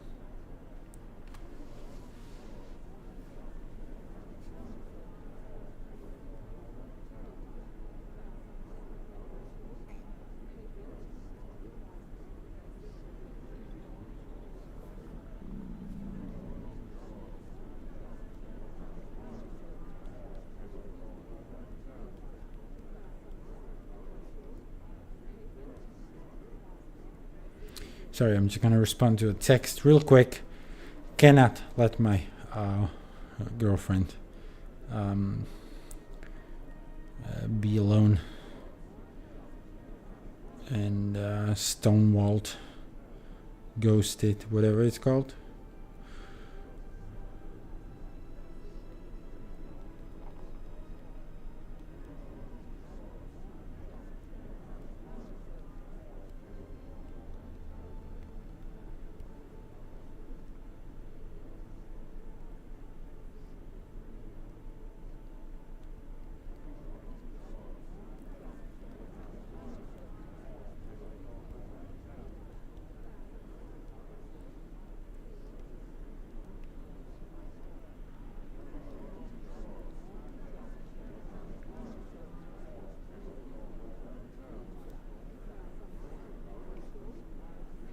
All right. So, the texts. Blah blah blah blah blah blah blah blah blah blah blah blah blah. Now there's okay, so I guess we're doing achievements. So unknown moonlit reading, and there it is. Moonlit reading with. No, hold on. That's later, I guess. Behind it. So there, Council Bear courtesy. No, also not. Is it not part of this instance that the texts are there? That might explain why I cannot find them. Actually, that might be in a later story instance. Unknown territory. That might be a later story instance, actually. Okay, so that explains it. It doesn't seem like this one. Or hold on. We are on. No, I was supposed to be looking for the prologue. It's showing me the next. The next story instance. That makes sense. Sorry. So yeah, there should be more stuff. Meeting notes. Read every document scattered around the area. Invitation to the Great House. The invitation to the Great Alliance. Confidential. Meeting notes. No, okay. No. There might be... There's more. There's more text. No? Is it? I'm losing my mind. There's probably no further text, actually. No. So yeah, that might be a second instance. So yeah, sorry, spoilers. We will come back here. We will come back.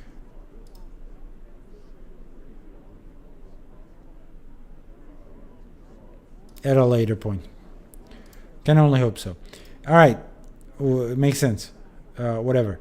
Let's continue with the story. After I quickly respond. I'll leave the response for...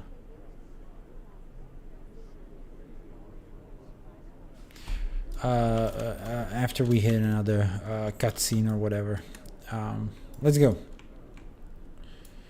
So we can leave like civilized people through the Starburst back into Halloween themed Lion's Arch, and let's hit the Janthir Wilds then, shall we? Also, we're gonna use the portals as our commander would, without the use of waypoints. If you could, if you've never been to Divinity's Reach, for example, which is weird for a commander, but well, it's definitely weird. Commander would have certainly been in here because he participated in a lot of defenses. Now we will use the waypoint, by the way. I don't want to look for my way around these elevators, or do I? I think it's in the hallway just right here. I don't know why the arrows are going crazy. Yeah, it is this hallway. Hello, Anise. Prompt, as expected. Welcome, Commander. The gateway is active. I've word that Malice will meet you there. Got a glimpse of the place myself. Frode gave the Queen a proper tour. He'll be expecting you too. Though, between friends, their definition of camp is sweet. I'm sure you'll be very comfortable. Great. You are quite adapted to them, aren't you? How are you feeling about the mission, then? Hard to say without full tactical insight. Glad Malice is joining me. Crossing into uncharted lands and securing contact with Coden wasn't my first guess. Diplomacy is a fine craft, Commander. And making allies requires an artisan. Oh, before you depart, do we prefer Wayfinder or Commander now? For you? I don't know if you calling me anything but Commander would sound natural. Old habits die hard, I suppose. Good luck. So yeah, this might explain the discrepancy between like what are we being called as well, although not formally a commander anymore, as you've heard. Old habit. So we're moving into apologize for the yawn, into the unknown territory and entering Janthir Wilds for the first time, and Moon Camp and Camp, yeah, as has been mentioned. You'll see. It's cute.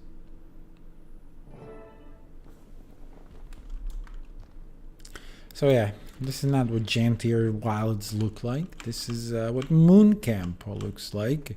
Wayfinder, the guest of honor. Welcome to Moon Camp. Vanak, if you don't remember. Fought with you against the Cryptus and Omnitas. You call this a camp? More like a resort. The Astral Ward? Subtle. Not a chance. Good to see you closer to ground, though. I volunteered to help with the integration. Long overdue that we got involved in Tyrian affairs. More publicly, that is. Got a few things to atone for. Commander, Vanak was just giving us the lay of the land. Dangerous place, Janthir. Eager to scope it out. I am as well. There's something about the atmosphere here that wilts my senses. Surprised to see you here. On Dagonet's order, he didn't go into much detail about the Pale Tree's status. And perhaps it's not my place to say, but her recovery has been slower than we expected. Some days she seems weaker than the day before. We search for a remedy. The Astral Ward knows magic, and ancient magic at that. I'm hoping we can form a connection with you. I do too, for what it's worth. And all help is good in these parts. Janthir is a nasty place to get lost. But before you touch ground, Frode wanted to speak with you, Wayfinder. Seemed urgent enough to prioritize. Right. I'll track him down. So we're on our own tracking him down. The map shows it. But yeah, everyone's eager to look around Janthir Wilds. We catch a glimpse of it right here, but cannot quite touch ground just yet.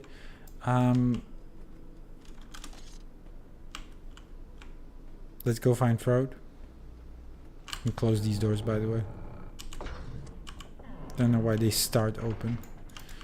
This is a Jinn. This is not Iskaran. Always on your feet, like a true soldier. I used to be in charge of Moon Camp before Levente named me Warden. There's obviously more going on if it pulled the Warden from his outpost in the sky. You know us well. It's true. The Lowland Coden will be fine allies of Queen Jenna and the Tyrian Alliance. That is no lie. They know these lands better than most. Janthir and the northern stretches are formidable. How much did you learn of Waiting Sorrow during your time in Omnitas? Waiting Sorrow, your missing wizard? Not a lot. Besides the fact that she created the Heart of the Obscure. Indeed. I've never met her, of course, as she's been missing since before Ascalon burned to the ground. This must stay between us, for now. But we suspect that she's hiding among the Coden. You want me to find her? It isn't a burden on your shoulders alone. The Ward is here to support in whatever way we can. But, yes, we need you to. Is she dangerous? She's very capable. For your own safety, expect resistance. I wish I knew more. Between us, Wayfinder, all conversation about her turns Isgaran more conspiratorial than usual. Then I'll keep my guard up. Good. For what it's worth, Dagda doesn't agree with him. She was also Waiting Sorrow's closest friend, so there's bias. But that's all I've got, so I'll leave you to it. Get to know the region. We'll set out in search of the Coden soon as well. They've been known to homestead along the delta and the coastline. They'll build for 100 or so years, then move. Unsure of their exact position, but I imagine we're close. We portaled Moon Camp here to avoid scaring the locals. Probably more subtle than flying it over the bay. Good call. Stalwart Hart pulled some research noting they're not especially keen on magic. A floating building may cause alarm. But, good luck. I'll be here to guide you as I can. Ward's busy with the reacclimation. It's going to be a long process. Okay, notes immediately. There's optional dialogue as well. I want to go through a couple of lines in the dialogue. Also aware that, you know what, I might actually close the overlay for a second so you can read along if you want to. So there it is.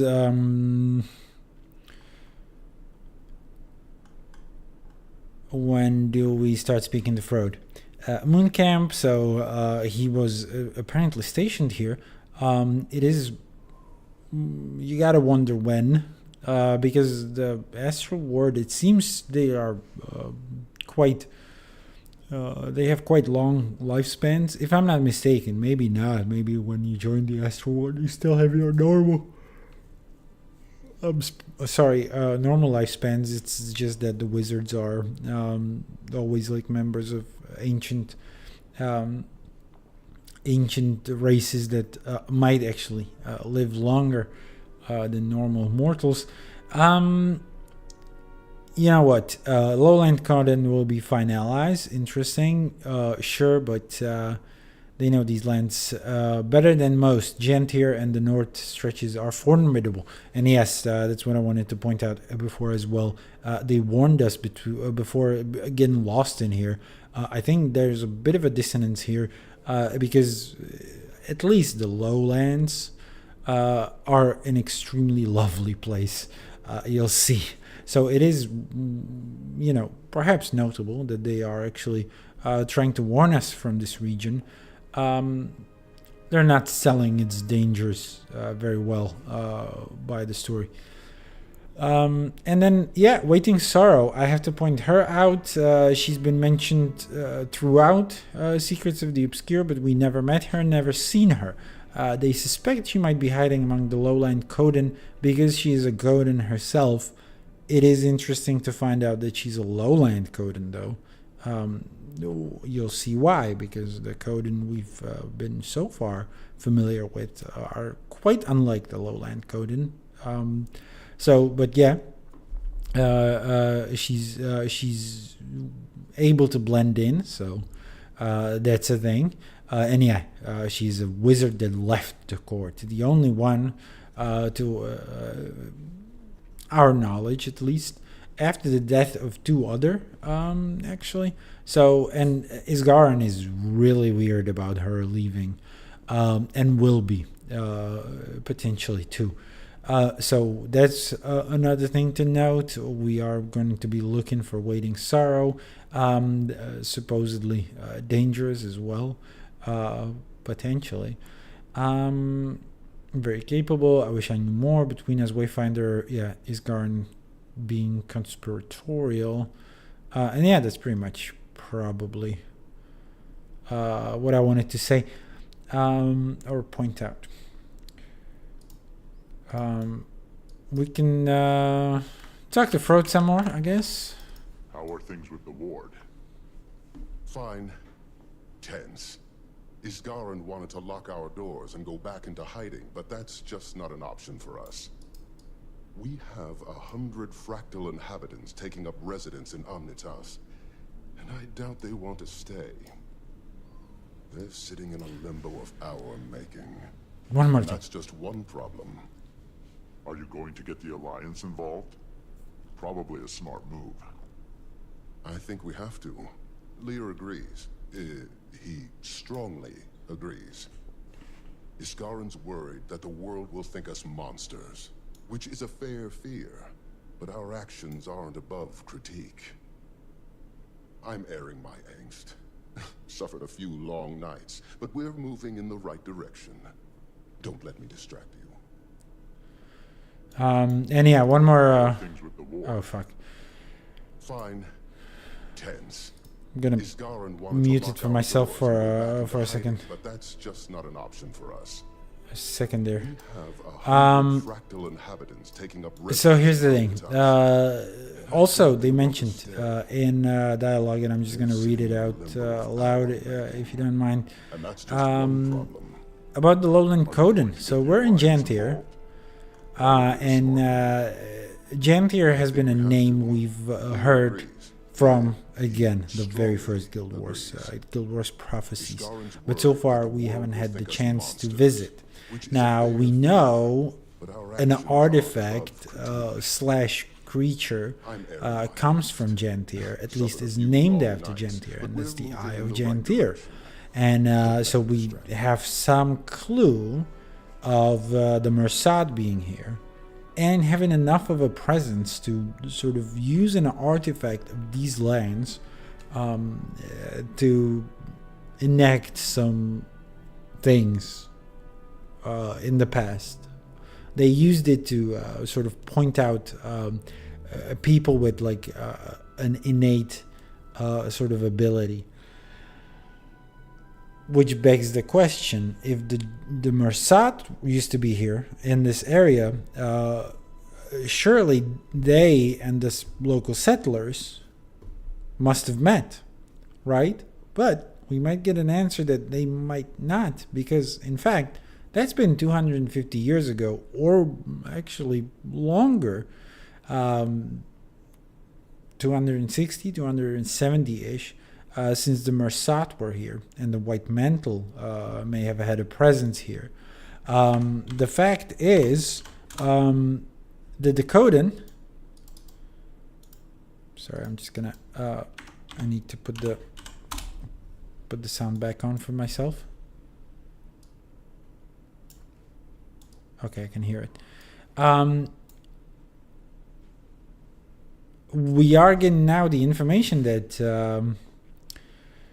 Dakotan is in a burden. Is she dangerous? She's very capable. Good for what it's worth. Dagda doesn't agree, but that's all I've got. I'll leave you to it.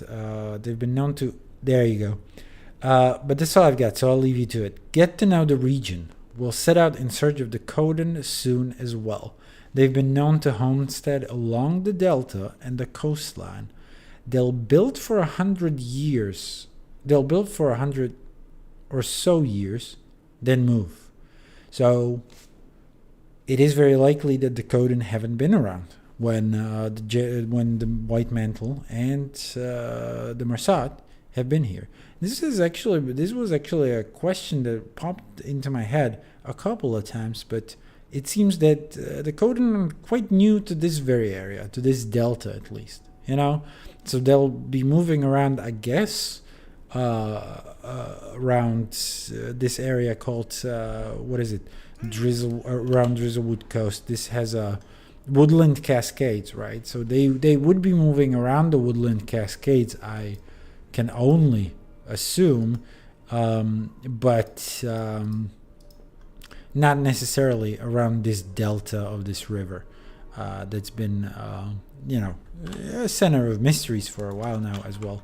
Let me hop right back in with some texts as well. Let's go back to the texts. So, letter to Warden Frode from Galrat.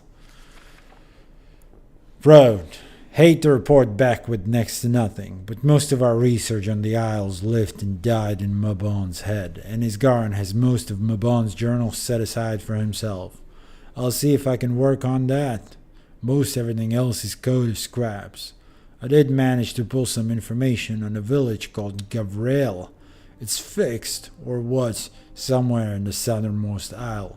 The single town record we have in the library is dated 1069 AE. You'll never guess whose name is on it, either. Saul D'Alessio. Doesn't that just brighten your day? We know how that story ended. Good riddance to the bastard. But it should make for an interesting excavation. At least this will be a fine opportunity to get hands-on with the area. First time in centuries the region wasn't explicitly under Mabon's watch. Didn't even take me. I'll send you whatever else I can find. If I do. Galrat. P.S. Appreciate the desk work. Not eager to make new friends after the last few months I've had.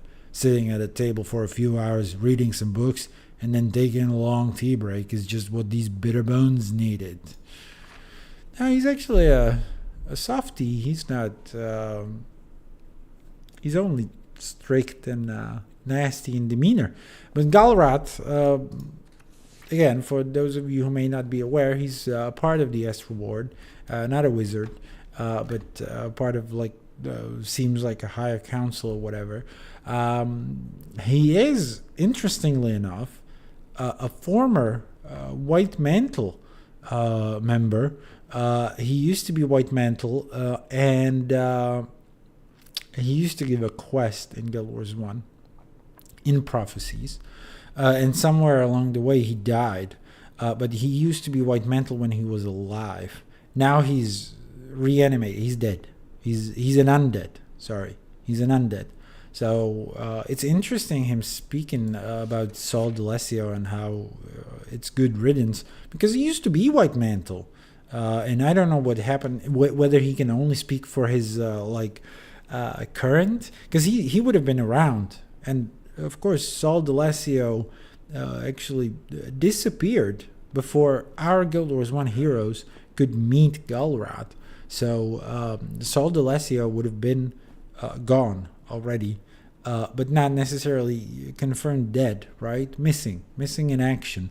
So it is curious that Galrat is actually referring to Saul's disappearance as a welcome thing, because, well, as a White Mantle, he wouldn't wish him gone, right?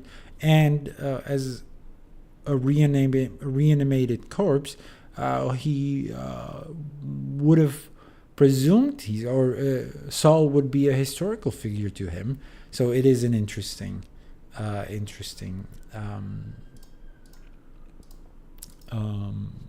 piece of information, to say the least, or an interesting sentiment. Let me just very quickly, check on whether I actually remember it as well. Yeah, he is very much White Mantle. Whether he was actually a member of the White Mantle.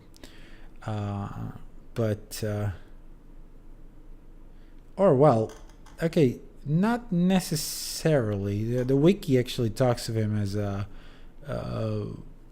there is evidence to support that Galrat was part of the White Mantle or the Lion Guard. That he wears the same armor as Justicar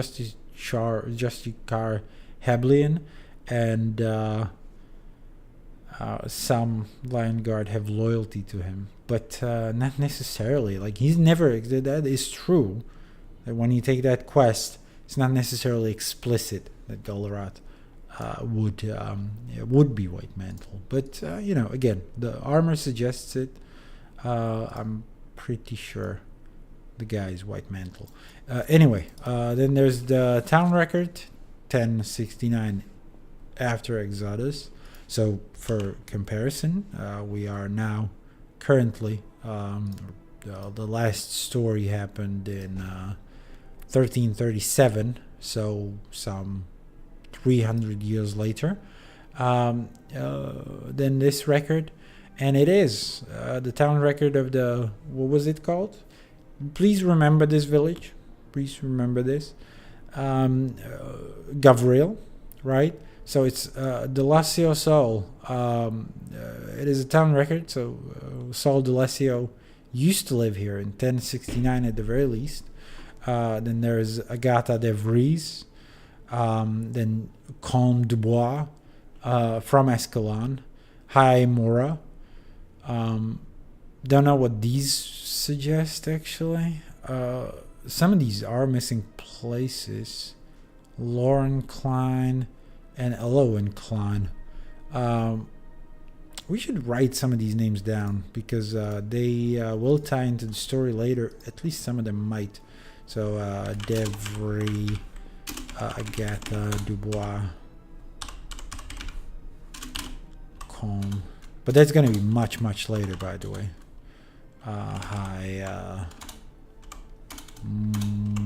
Mora. I mean, we can straight up. Rhea, I remember, though, from the later story. And then Elowen Klein. I'm pretty sure I know what these are referring to. Lauren Klein actually died. I'm guessing that's what is meant by this, and actually died in 1069, the very same year this record has been recovered. And I'm guessing I know who Kleins are as well. Penelope Klein, and then you've got, well, maybe not, but Cordelia. So these are birthplaces. So no, it cannot be birthplaces. Can it be a birthplace? Did Saul D'Alessio was born? No. I have no clue. Either way, Cordelia, Mies, and Cosmos. Mies Don't know whether any of the other informations are important, but I'm just gonna also write down town record, the name of this document, so we can cross-reference it later if needed on the wiki. Let's approach it scientifically. But yeah, 1069, which I'm wondering now. I don't remember when Guild Wars 1 happened. Guild Wars 1 Prophecies. Can we find it real quick? Let's say the Searing, which did happen a while before, actually, the start of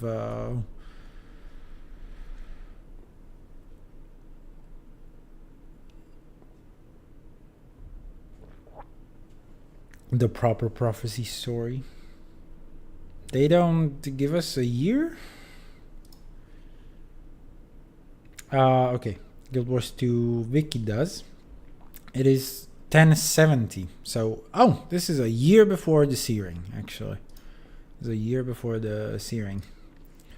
So yeah, some years before the start of Guild Wars Prophecies proper. I mean, Guild Wars Prophecies starts with the prologue before the Searing, but then moves ahead a couple of years later. It's just an interesting tidbit, also something to wonder about. So this is all about a city that's been in the region, and they say the southernmost island. Are they referring to this thing, or this thing? Well, I can tell you from playing a little later, they're actually referring to this isle, because these are the isles. So yeah. Anyway, let's move on. This was interesting, but didn't necessarily move the plot forward. There might be more. Yep. There you can actually discover more written records. At the very least, we can read the Moon Camp report, or field report. Wilford, don't know his voice. Currently have Moon Camp settled on the northernmost shore of Janthir, not far from the Ash Lands. Cryptids everywhere. At least we're far enough away from the main populations to not worry much about civilian casualties. Supposed to be some Coden nearby, but I think they're currently living in their southern settlement. Given what intel we do have on them, I suspect they're not going to need much help from us either way. Anything that chooses to live in Janthir is probably tough as Deldrim or steel. The cryptids are swarming at the shoreline, pointed towards the isles. They never cross over, though. Not sure if that's by choice. Not sure I want to know either. Mabon's got the isles covered, and I've got plenty to kill. So the cryptids are swarming at the shoreline, pointed towards the isles. They never cross over, though. Also an interesting information. They don't ever cross onto the isles. Brilliant insights from Frode, Commander. He and I caught up and talked about the Coden. We're not exactly sure where they're settled today, but they're likely close. Astral Ward research also says they're a little distrustful of magic. We'll want to keep that in mind. Sounds like we've plenty to strive for then. We should get moving. I don't know this region. I'd recommend taking it slow. When we call Janthir treacherous, we mean it. So yeah, some more forewarning about this being quite the dangerous zone. So we're supposed to be looking for artifacts. I'm also going to be looking for some more texts. So there's a Valraven Talon. That's a Valraven Talon. Nasty beast. The ward has little documentation, aside from a few first-hand accounts. When few travelers come through Janthir, stay away from them at all costs.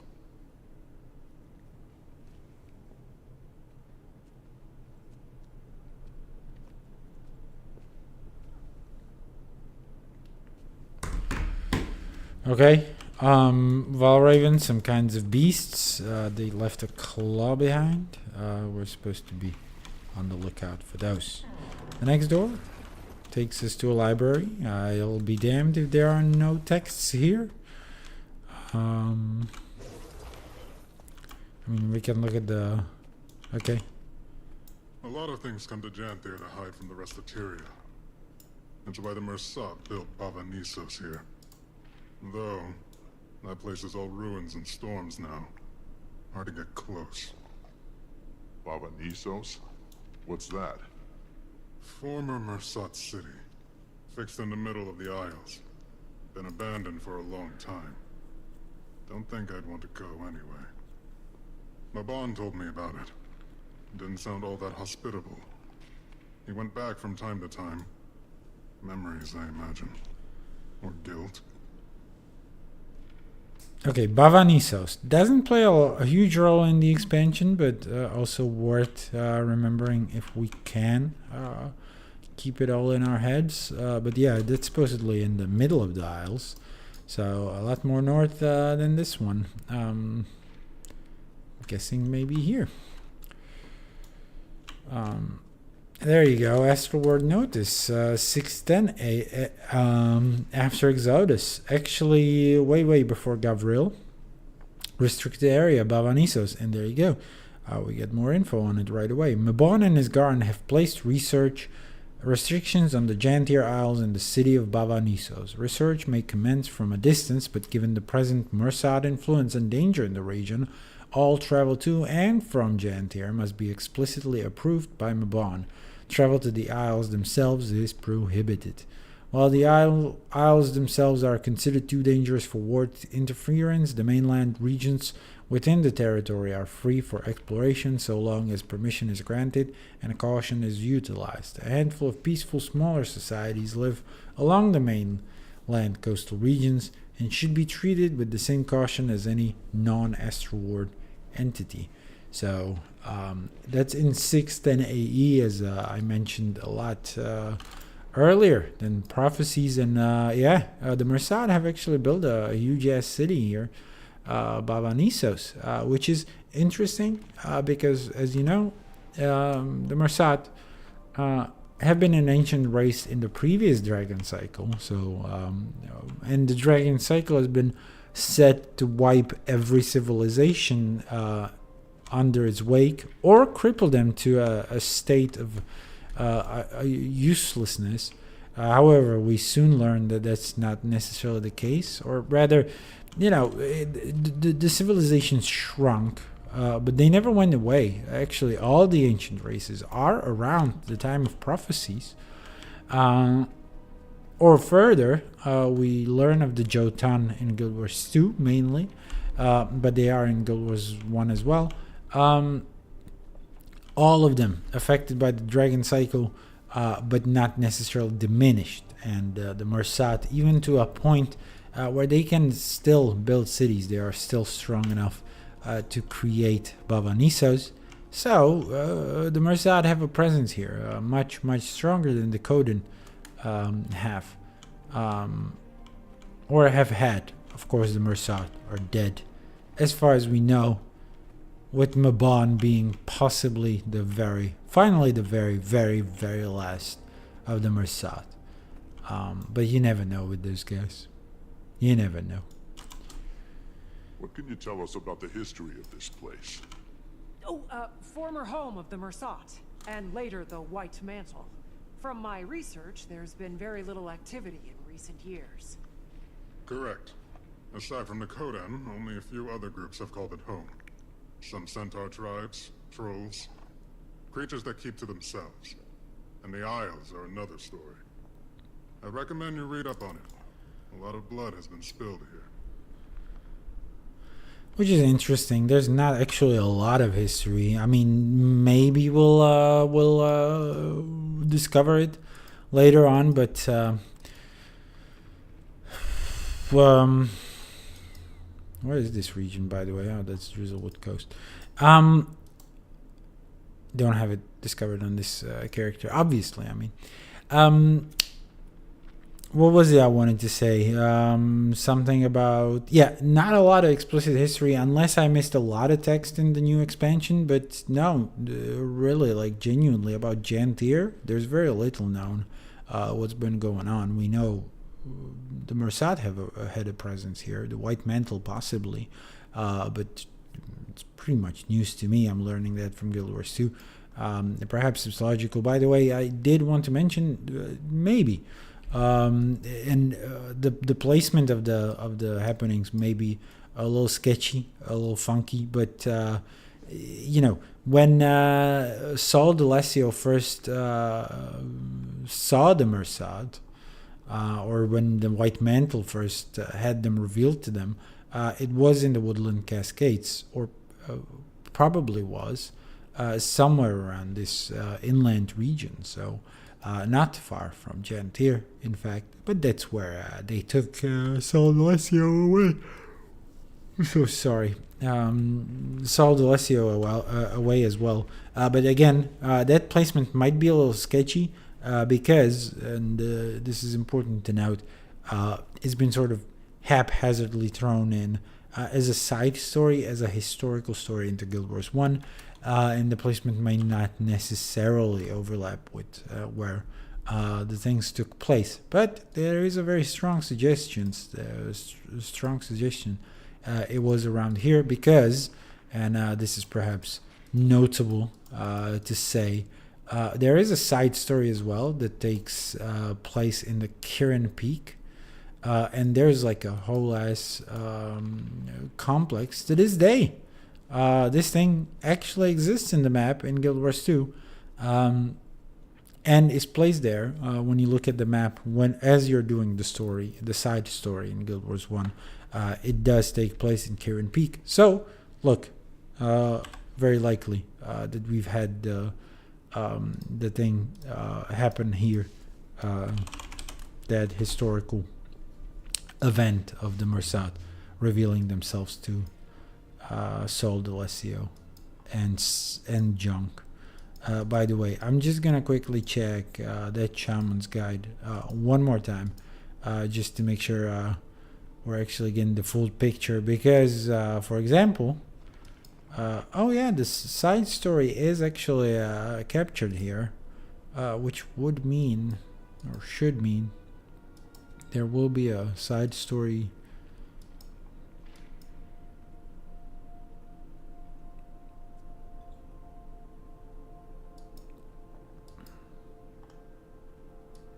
map for this one as well. But oh yeah, the flight north is here, and then but Saul D'Alessio, I would like to show you actually. Let me try to do a little bit of a research, just real quick. Saul D'Alessio, the rise of the White Mantle. Oh, this one might not actually have a map presence, but I do remember it being able to zoom out and being somewhere in the wilds. The rise of the White Mantle. So that's the story step, and unfortunately I cannot see it in that Shaman's Historical Guide to Tyria. So I may be mistaken in knowing where that happened.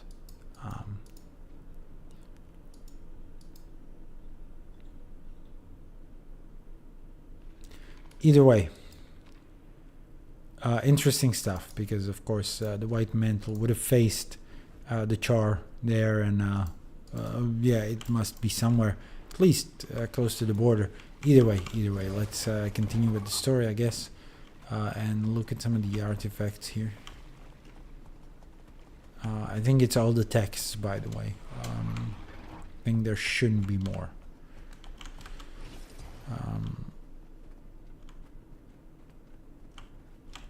We don't care about the cryptis. Is there a limited number of items you can interact with? Map of Janthir, much better. I like that one. How big is Janthir? Huge. Practically in Krytus still. But the deltas are considered a part of the Isles due to their climate and flora. It stretches far to the north, running parallel to the northern Shiver Peaks, as far as modern maps are concerned.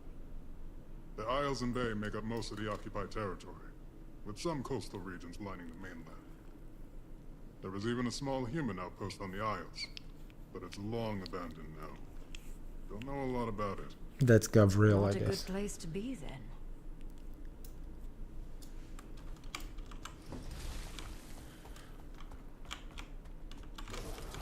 So the last object, I guess, the Cryptis axe then. But we've already heard about the Cryptis axe. presence. I'd recognize it anywhere. Yep. Moon Camp operated in the area during the attacks. Abark's grunts were poking at something here. Never figured out what. Given Janthir's history, I imagine there are any number of things a demon could be drawn to. Not especially inspiring, though. So that's that. There you go. I guess we're allowed on the ground already. Let's take our handy charcopter there. I hope you like my glider.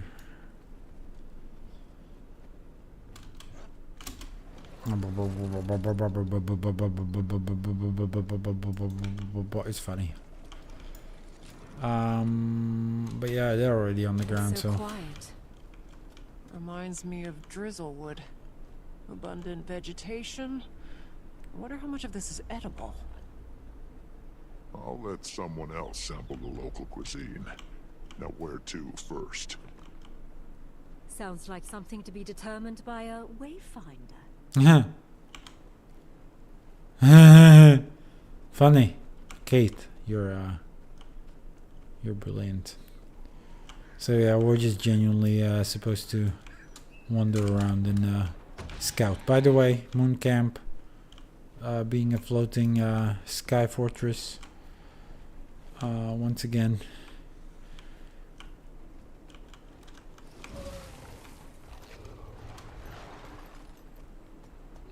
So let us scout and discover, I guess, a little outlook. It may be dangerous, but this place... it's stunning.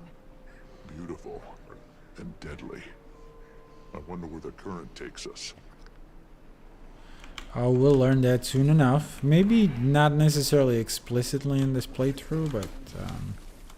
so we're in a Bjorn thicket. Sounds very Norn. Watch out for the cliff. Wouldn't make for a nice fall. Never mind the cliff. Watch out! And here we encountered the Vol Ravens. That's the stuff. Now, I'm gonna get used to, or we'll have to get used to the build a little bit here. Hold on, what's that? Oh, there we go. Because I've never played Berserker. I barely play any warrior. In fact, I don't play any warrior.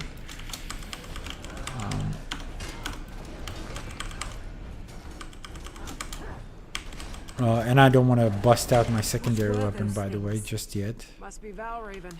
Talons look just like the one Vinox showed us. Yeah, and the intel actually helped, it seems. So I don't want to skip any dialogue. I do believe it's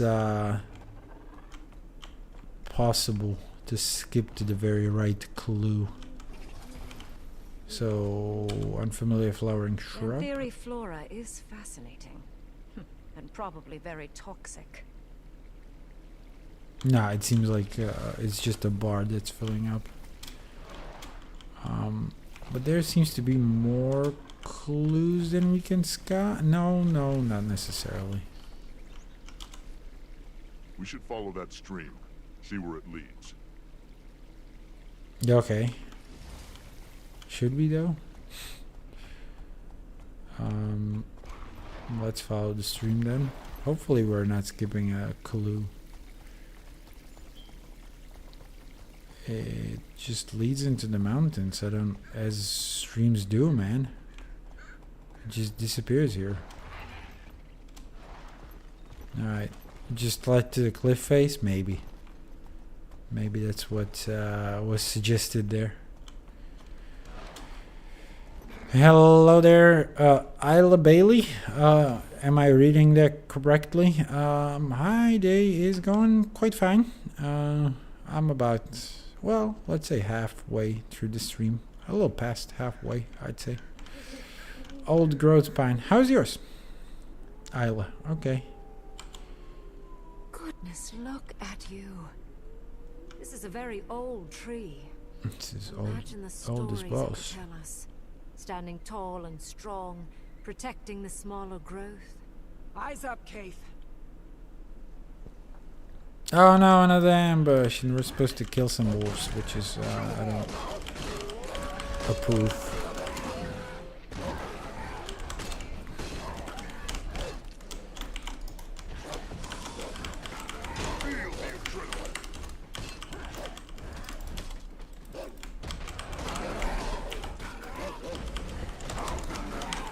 I should study up on some of those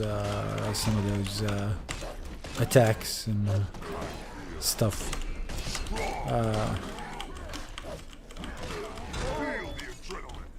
I'm from the Czech Republic. Ward, I need assistance now. Alchemy, it won't calm. Treacherous, eh? Better check it out. Alright, nice place. You mean the Czech Republic or Janthir? You're from the USA. From USA or from the USA? Just a test. Nah.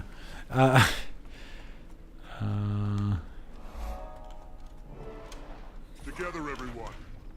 What has them so riled up? Adrenaline ball. Ibogas, we haven't seen those from the desert since the desert. Boat, okay. Which state, by the way? I'm wondering how are you looking forward to the election? If I may ask, if you're here to discuss politics, or don't mind discussing politics. So close to a populated camp is concerning behavior. Bet it has something to do with that distress call. Reasonable take.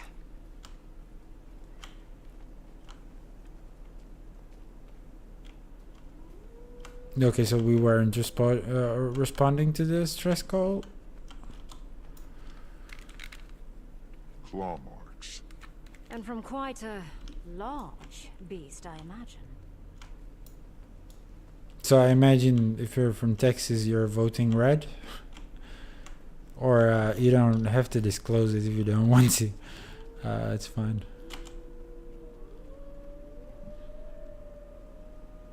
Footprints and more claw marks. Chase them away from camp. We're getting XP from... This is quite a hack on how to get a lot of XP, actually. Come here with a new character.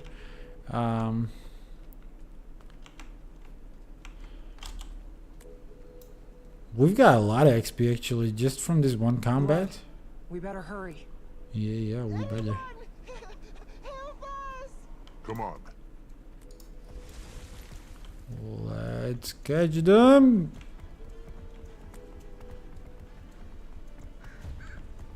Where you at? Oh no! Oh, there's an aggressive warclaw.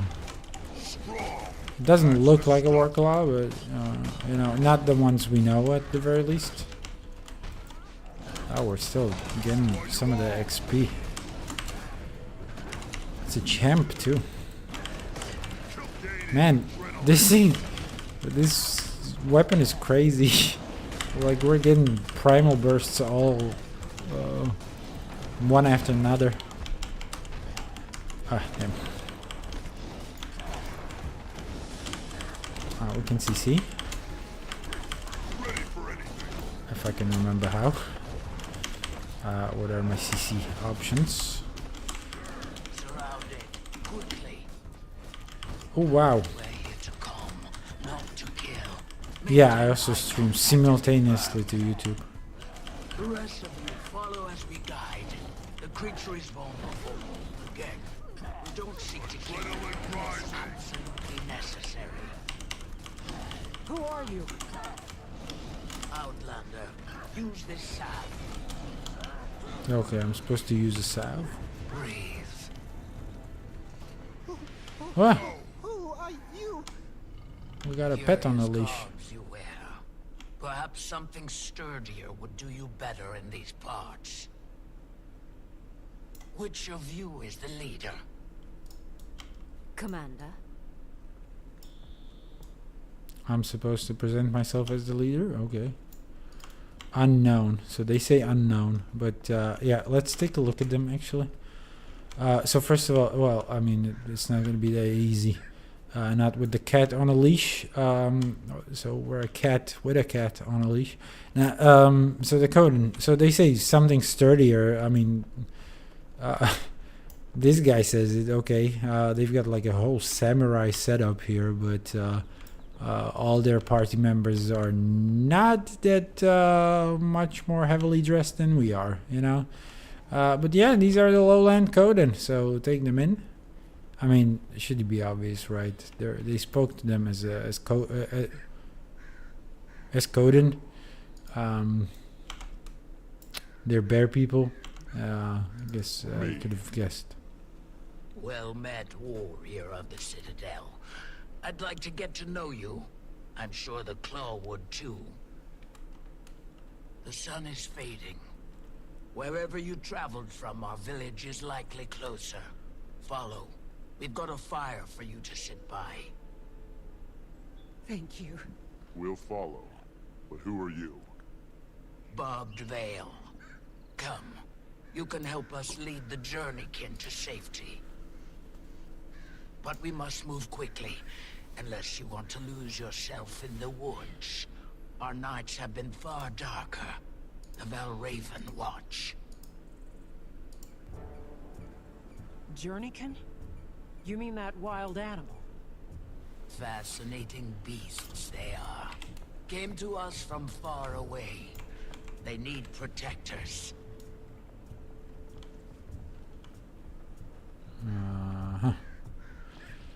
Okay, so this is also an interesting tidbit. At least. Raged again? Stay calm. Help it release that energy, just like last time. Kill them all! Okay, so that means just beat it into submission again. Pretty much so. I just keep bursting with the axe actually. Gonna be our most used skill. I don't even know what it does, by the way. I never bothered to check. Are we gonna get that salve again?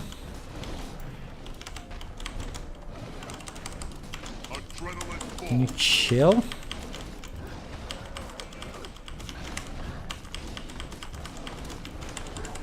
That's the stuff. There we go. Can't stop me. As I told you. So there's the salve again. Sorry, I was ignoring chat. Anything new? Can you add me on Discord? Well, I mean, I could. Probably not right at the moment, but what would we discuss there? Are you playing Guild Wars 2 as well? You a fellow fan?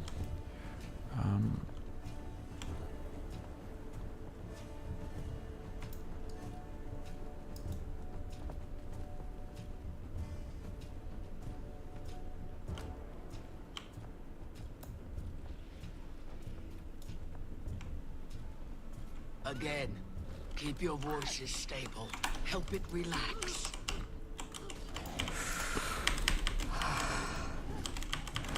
Getting up. Adrenaline rising.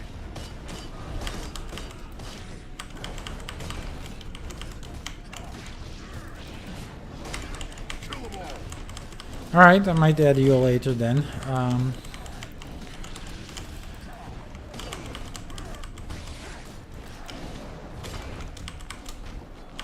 No, I haven't been to the USA yet. I would like to go at some point, I guess, but haven't had the chance. And will not have for a while because my girlfriend cannot go there. she's banned from the country. Good. Well, not necessarily, but she would have to get like a special visa, special permission. It's a long story.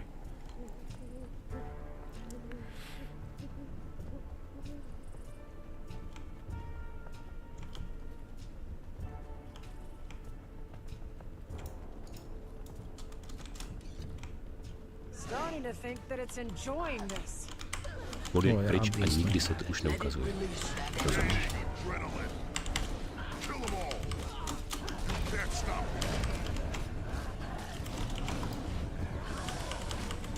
Okay. Let's lose this quickness. Oh my god, we're slashing.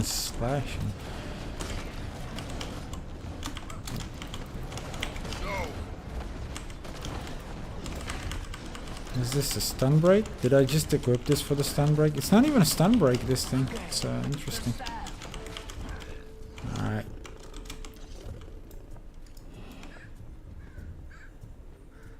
It's just a leap.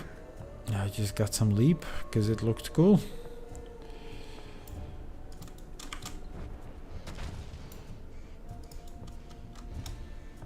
I'll bully some insects on my way.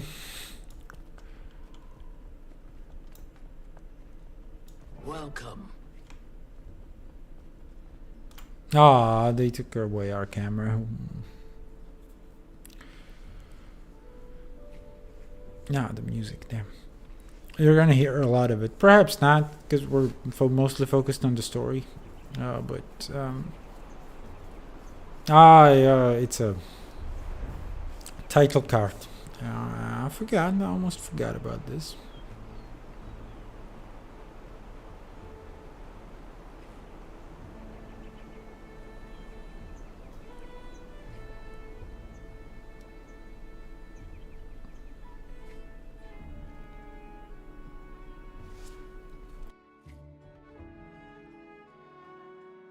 And so close to camp.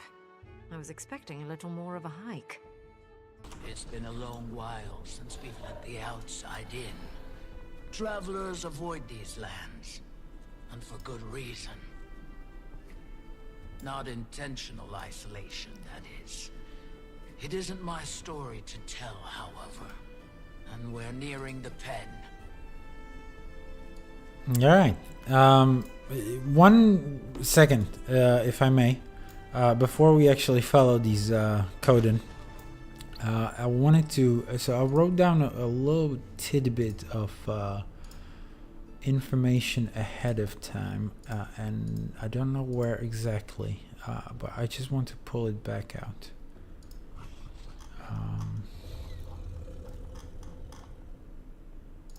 Because it's going to be interesting as we follow along.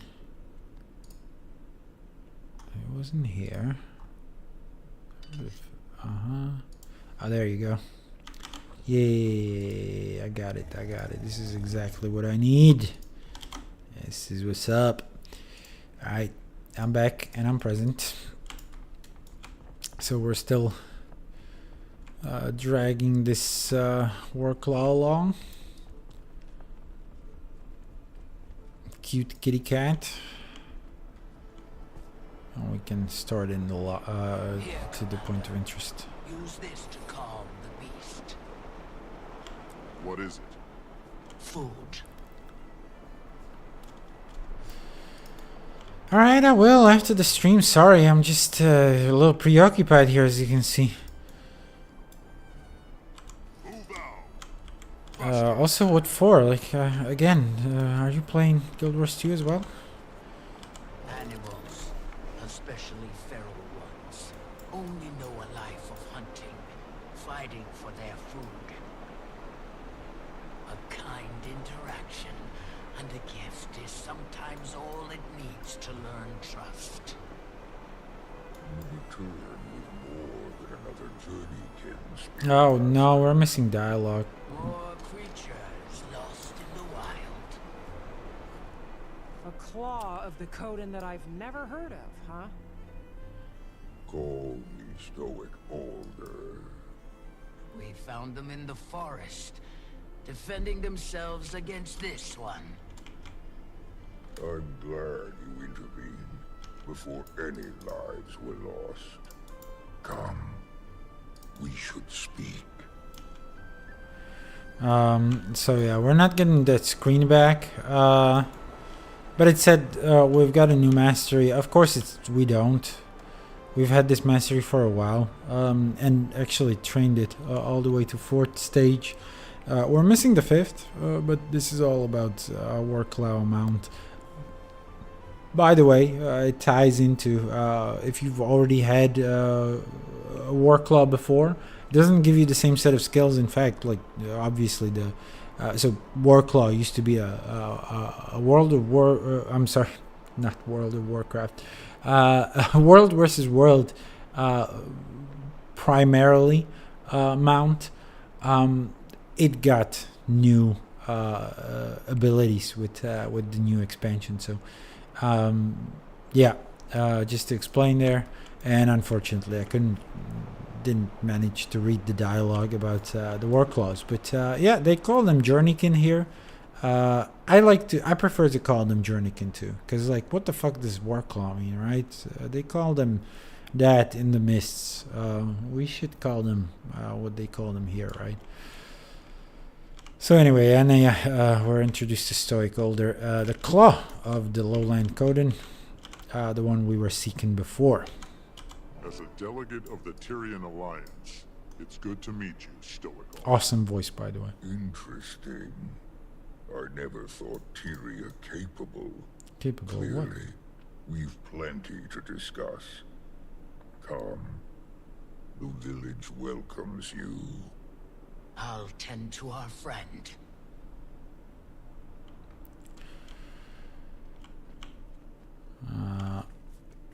What do you mean, friend? Oh, so friend. There are two though, astral wards. I don't know who they're referring to, or whether maybe the Journeykin.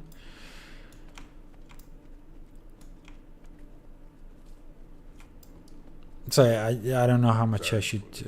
You stumbled into the kindest alcove in Janthir. As you can see by all the dogs, by the way, they have dogs here. It's sort of new, but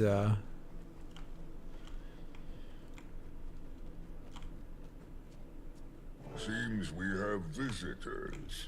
Rather unexpected in our keep. Welcome the Tyrian Alliance. not all of it. As allied. Amusing joke you play, leader. Your skepticism is understandable. But given the severity of recent threats, Tyria needed to act fast. And unitarily. Threats? Surely the strangers do not walk among all lands. If you mean the creatures attacking from mist portals, I'm afraid so. We call them cryptis. Ah, mist portals. It's of the flesh stalkers that this alliance speaks. Yes. As foes, they proved fatal ones. Lives lost on your front as well, Jen. I'm afraid so. And allying proved the viable solution, finally. Fear can be a supreme unifier, or divider, depending on how it is channeled. So, this is why you come to my hearth, with eyes carrying intention. A bid to join your alliance. Who knows what other threats the mists might bring? Should that happen, we'll have strength in numbers. I respect your good intentions, but need time to ponder its implications for our own. For now, that is my decision. At this time, I extend our visitors the opportunity to speak with our council members. So yeah, when I first played this, I was dozing off very fucking hard. So I don't remember a lot of this dialogue. So this might be quite surprising to me as well. So Stoic Older is only one of the Coden we are going to be interacting with. There's a lot of them around here. Few of them that we will be interacting with more than others, but I guess let's start with the nearest one. And before I do that, let me answer the question posed in chat, which is whether I'm playing this game or any other. Mostly this, and sometimes Doom. I'd say 50-50, but it's more this. It's more this. And it used to be a couple more. They are as VODs on my YouTube channel if you want to check them out. The link will be in the chat, or Twitch chat at the very least. Some series that I finished, some that I did unfortunately not. However, this is my longest running project, as you may notice on YouTube itself. So, Deft Lahar then, council member and a homestead master. These tidbits are interesting to look out for, because I did remember Deft Lahar as the homestead master, actually. Yes, this one might be the most cynical out of them. Hello, what's your role in this council? I am Deft Lahar, the homestead master. I oversee the building of all manner of things for our villages. Nice to meet you. Soaring Crest. Hi, fellow, and well met. Hello, what's your role on the council? You can call me Soaring Crest. I am the master of agriculture on this council. Nice to meet you. And yeah, she's the agriculture master, or he, or whoever. I guess he. Can't really tell them apart. Vast Caldera. Greetings. Hello, what's your role on this council? I mean, the questions could be a little more varied, at least in like phrasing, not necessarily in content, obviously, but I don't know why we're asking the very, very same question, posed the same way of all of them. I'm the council's hunting master, Vast Caldera. I don't know why this is here also. It's not like anybody would remember these guys just from this meeting alone, especially if they're not gonna give you any sauce. They're just gonna say very dryly they are this and that, you know. Yeah, Poised Arrow for some reason being the one to push the dialogue further. So let's not talk to him just yet. And in terms of animes, not necessarily. I probably don't have a favorite anime, just because I don't watch a lot of it. Though perhaps I can say Chainsaw Man, just by virtue of it being the only anime I sort of watched extensively, which is not a lot. Obviously, it's one season so far. So, Graced by Fire. The Tyrian Alliance, you say? Interesting. Nice to meet you. What's your role in this council? Graced by Fire, Journeykin Master. Apologies. My thoughts are occupied by council matters at the moment. If you find yourself with time to pass, my apprentice Burning River is out tending the village Journeykin. Tell him to give you some lessons at my request. They're fine creatures. I suspect you'll make fast friends. This one has voice dialogue. Oh yeah, One Piece. That one is my friend's favorite. My friend likes to watch that a lot, or at least used to. I don't know how far he's been into the anime. Oh, sorry, we skipped Fading Aurora. My, aren't you a spry adventurer coming out all this way? Welcome. Thank you. You can call me Wayfinder. What's your role in the council? A little more dialogue, that. A little more Fading sauce. Aurora, village healing master. Aurora and Barbed Veil, who you first ran into, are two of our newest to don the master title. Though, judging by their expertise, one would suspect them seasoned veterans of their respective crafts. Additionally, Aurora has fast proved an upstanding mentor for my son. Who's your son? The fundamentals of herbalism. Save some I'm praise guessing for it's Poised yourself, Arrow. Elder. The previous Claw would be proud to see how well you're faring in the position. The claw Aurora speaks of was my mother. Feels both long ago and as recent as yesterday that she stood where I do now. Though a few claw lengths shorter. By my coming of age, she barely made it to my shoulders. But her presence was grand enough to fill the room. A true leader of Coden. Many have noted the resemblance. See a bit of her in you both. Wayfinder, you find yourself in good company. Hope you can make yourself at home here.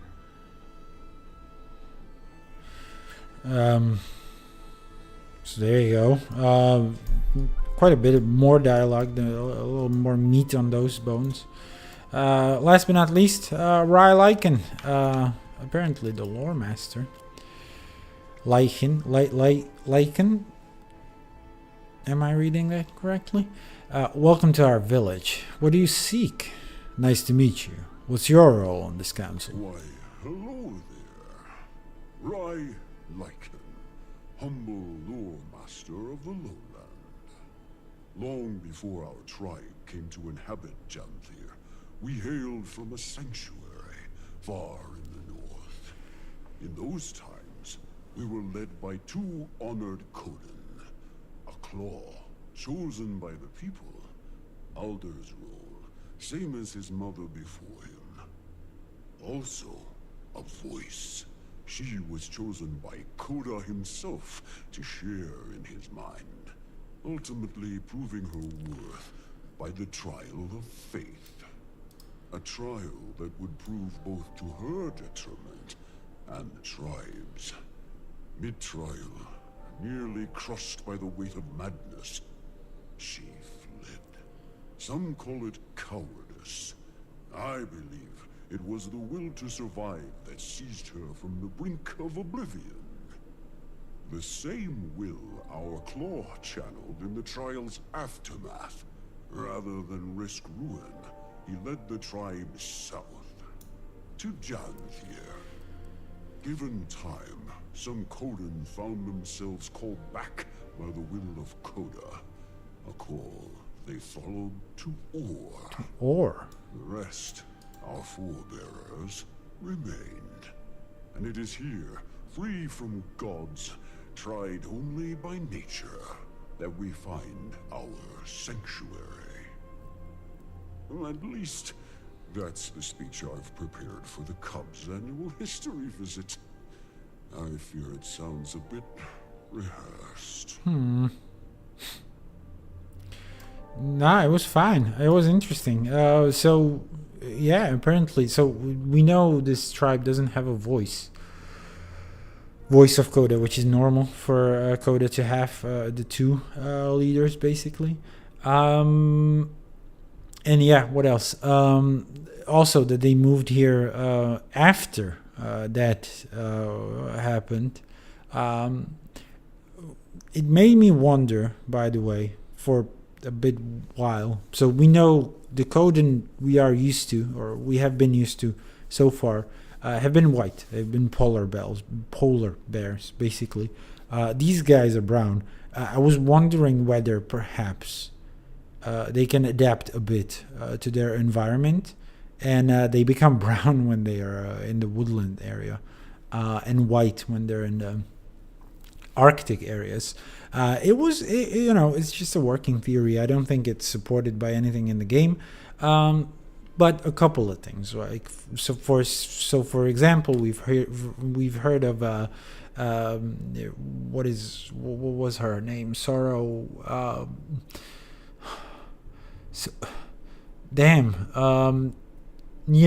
The Sorrow Wizard, Wizard Sorrow something. So she is apparently being able to mingle with these, or like hide among these Coden. It is, again, but we've assumed, I think all of us, anyone who's played Secrets of the Obscure, because we didn't know these Coden exist yet, that she would be your standard polar bear Coden, but apparently she's not. She's a brown bear, which is okay, so perhaps they can actually adapt to their environment and they can actually change fur color. Don't know if that has any legs, just based on these presumptions. But yeah, anyway, they moved here, so that was after they lost their voice as in the title, and the person to knew that, and they moved here and remained here. But there's also that part about some of them that apparently walked to Ore. I don't think that story has any kind of resolution, any kind of allusion anywhere else in Guild Wars 2, unless there's like a particular. And again, unless they're the white Coden. Don't know what that bit was supposed to be about. I wish I could ask him more questions. Unfortunately, Rai Lycan isn't telling me more. And last but not least, Poised Arrow, the one to progress the story further. So, hello. And the son of Stoic Alder, apparently. Hello, outsider. Nice to meet you. What's your role on the council? The role of Claw was taken, so I settled for a title more modest. My son has some years before he claims such expertise, though his mind is sharp. Observing our council provides him practical education, instills discipline. Poised Arrow, son of Stoic Alder and Silken Weir. You? And Silken Weir, also Silken Weir. I will not remember that name. I have to inform you ahead of time. But apparently, his mother, deceased, by the way. We'll learn that. Or we've learned that, I guess, before. Commander or Wayfinder. Okay. Commander or Wayfinder. Wayfinder is probably more fitting these days. A wayfinder losing their way in our woods. And now Commander. That has a strong sound to it. But if you insist, lost your wayfinder. Seems our visitor also claims two names. We of the lowland drop formality with those we most respect. Right, Pokey? Yes, Pa. And yeah, these nicknames, they're going to be using them a lot. And we, for what it's worth, we as well. Not necessarily for Paul. Not for Paul. But Pokey is going to be part of our lexicon. I don't know why I'm spoilering this. As if, like, we didn't learn that later. But there you go. So that's the whole council. Now let's... Leader, best we return to the planned agenda, pressing as it is. Your concerns are sensible, graced by fire.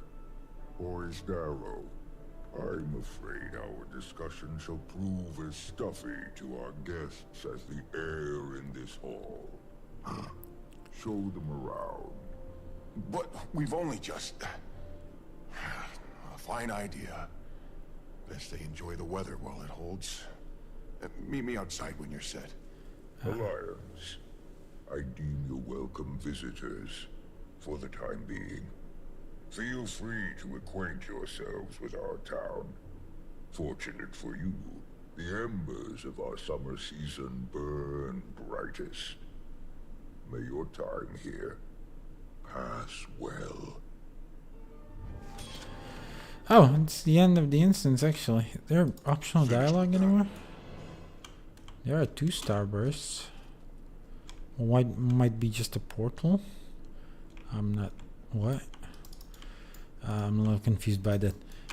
No optional dialogue, I assume. Okay, so... yeah, Pokey a little too eager to participate in these stuffy discussions, as they've been described. Yeah, I don't know whether there's any much to say about that. No, there is genuinely a starburst outside, but that might be because it's okay. I understand, outside of the instance. Well then, let's leave and join Pokey because we are ready. If we didn't do this as a recap, we might be eager to explore, but we'll be eager to learn more stories. So, Poised Arrow, he's waiting for us just outside the den. Here you have it, Harvest Den. Harvest Den. Much to keep a newcomer occupied, especially this time of year. Have one last hurrah before the deep freeze sets in, then our time of torpor begins and things really slow down. So, enjoy the fun while it lasts. Weren't you supposed to show us around? A wayfinder needs no chaperone, yes? Don't seem the type who'd rather blaze your own trail. Your friends, the flora and feline, make themselves at home already. Besides, if you need me, I'll be right here. A friend of mine plans to take part in the dance circle. Poor beast dances like his feet are forged from ore, but I'll be cheering for him nonetheless. Alright, so we got ditched. What a bastard. Also, cute nicknames, Flora and Feline. He's talking to Char, by the way. But okay, I won't take it personally. So yeah, this is it. This is Harvest Den. We're gonna be seeing more of it and actually doing the heart as well, the renowned heart in here. So be on the lookout for that. We are still supposed to defeat an elite enemy for our daily. I don't know whether we're gonna be able to hit that. Either way, there's a scout. We can probably talk to a scout. We like to do that on our legendary journey. Might as well do it on our story journey. But yeah, these guys work a little differently. They just point out events, I guess. So not really much interesting dialogue. Sorry about the yawning again.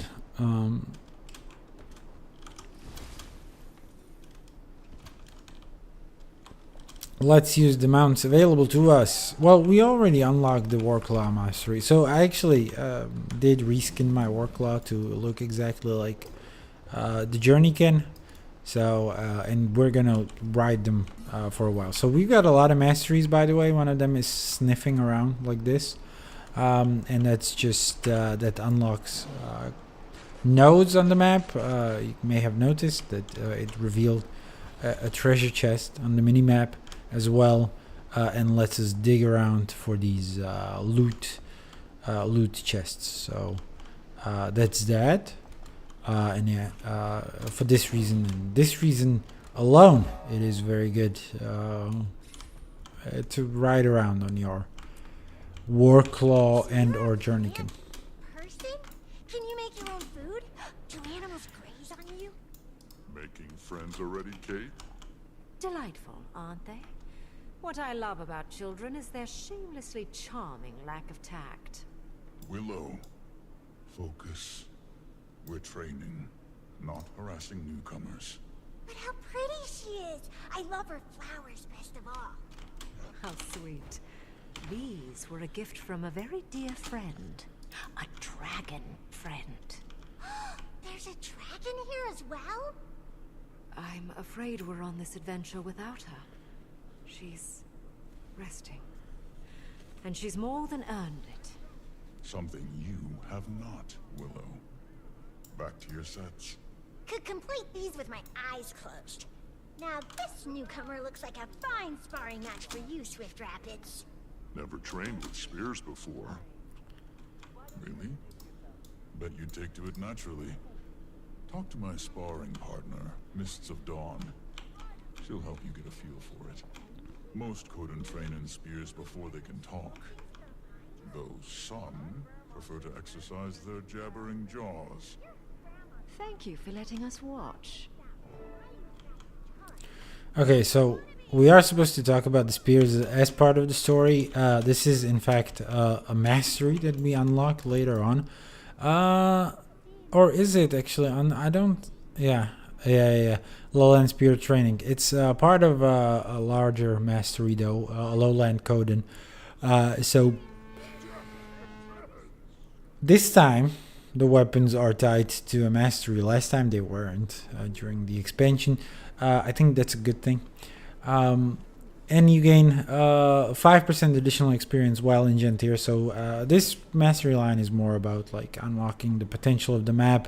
There's some interesting stuff here, but mostly what you'd expect, being able to like open new loots, and I don't know, there are these lowland beehives that act much like the adrenaline mushrooms in Heart of Thorns. And so on and so forth. Acceptance of the code, and you gain additional renown or whatever. It's just a bunch of weird stuff. Then there's homesteading. We're gonna get around to that as part of the story, actually, as well. But yeah, we're actually supposed to talk to Mist of Dawn, who will teach us the basics of the spear.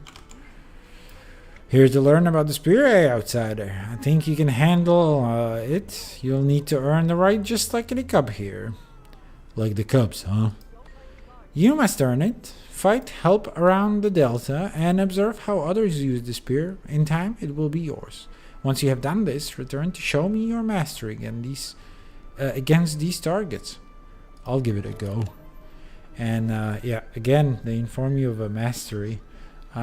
Which we supposedly unlock, but we've already had it for a while. So learn to fight with a spear on land and survive in Janthir as the lowland Coden do. So that's that. We can, I guess, return to Mist of Dawn right away, because we already have that mastery. So I'm just gonna switch to the spear, which we've had equipped all this time, actually, as our second hand or second pair of second weapon set, basically. And yeah, this is what it looks like. So I'm gonna be showing it off a lot in this gameplay, obviously.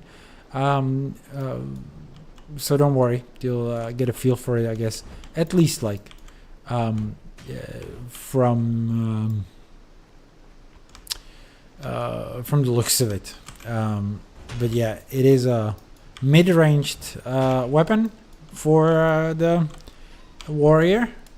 And I don't know how much I'm supposed to like comment on this expansion outside of the story steps, but anyway, well, we're gonna be using it as our alternate weapon from now on. Let's pretend we trained with it as they wanted us to, yeah, or rather that we got ourselves the mastery, and we're now extremely well versed with the spear. Only just now unlocked the XP achievement for swapping weapons. So, Mist of Dawn, back you are. How's the spear? Weight feel good? If you need more practice, try these targets. Make enough progress, and maybe I'll pass good word along to the claw. Okay, and yeah, we can train with the spear. So yeah, I can showcase, I guess, the animations themselves. Yeah, this is gonna be getting some used to. Of course, we can burst as well as a warrior, and primal burst as a berserker. They want us to switch maps. I guess I'll do that. No point of avoiding that. I will gather these materials. So there are new types of wood around here. Not only wood, but all materials, basically. Yeah, all three basic materials. And right now they're actually they want us to do the heart as part of the story step. So there are a couple of activities I can show off. Some more fun than the others.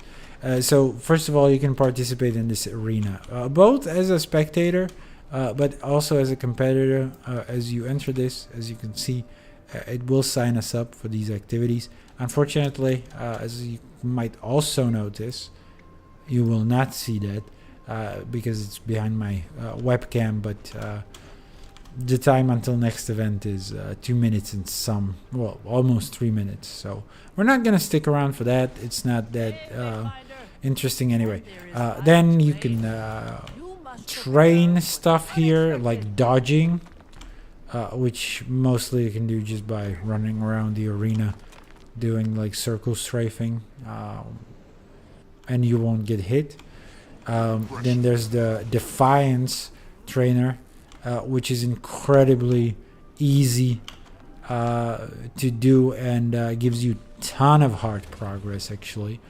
I'm gonna wait for this guy to stop, because pretty much once you break the Defiance bar once, that's all the progress you're gonna get for that hard, or you know, from this activity. So I don't know why the guy's been there for a while now.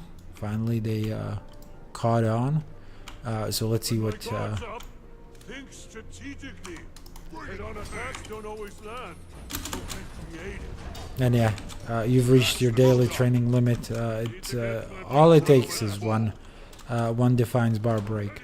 So there are a couple of activities in this arena as well. Keep an eye out. There is an achievement for doing all of them.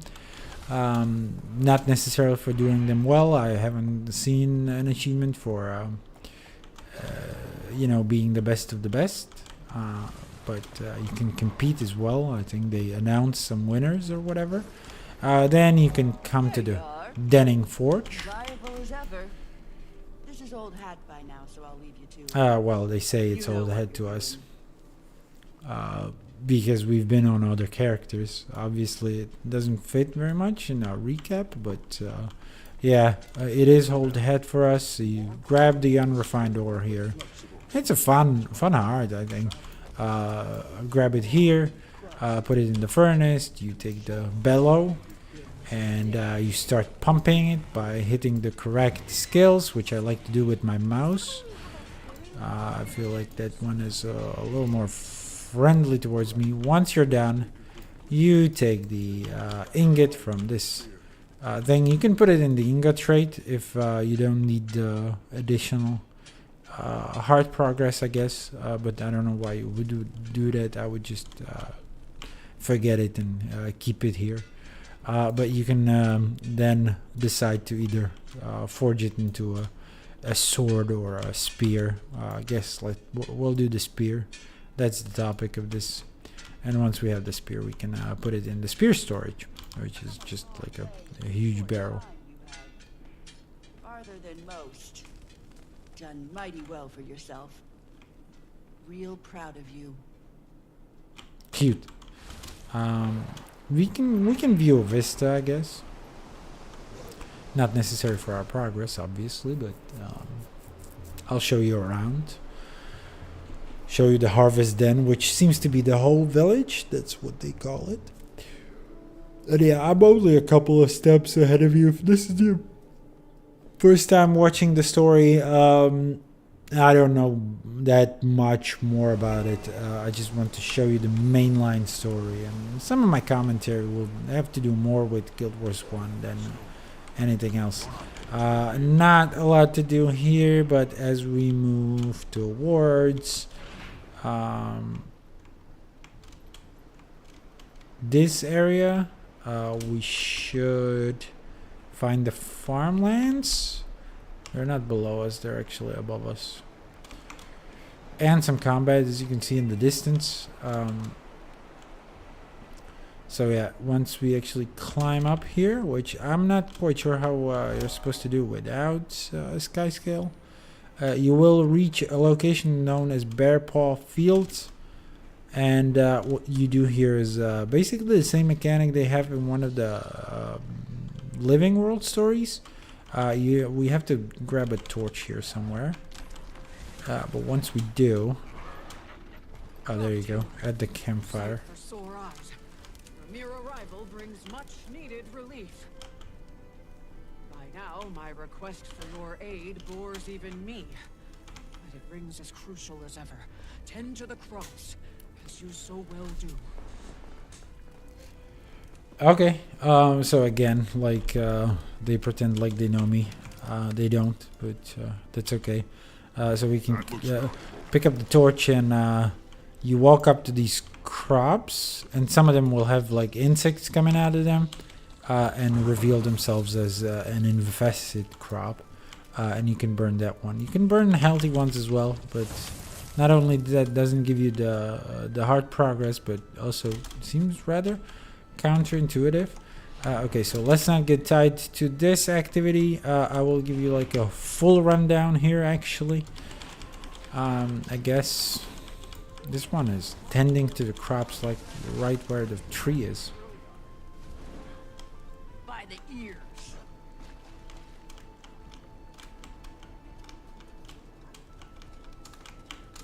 Unfortunately, we didn't hear that little flavor dialogue there, which is unfortunate. But right above this, some more crop-like things. Now this time a garden thing, so that's the harvest plots actually. A bit light this year, the harvest. Suppose the season's still young. Friend of mine up north says the crop's growing in a bit patchy. Sounds like they're getting hit with some mean storms. Doubt it's anything worth worrying about. Besides, we've got plenty stored for the deep freeze already. I should get started on that myself. Cooking's the last thing I'll feel like doing mid-torpor.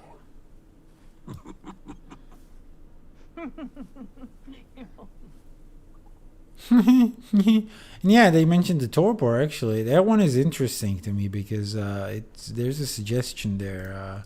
They're gonna fall asleep for like a whole last season or something, and then like what if the threats still keep coming though?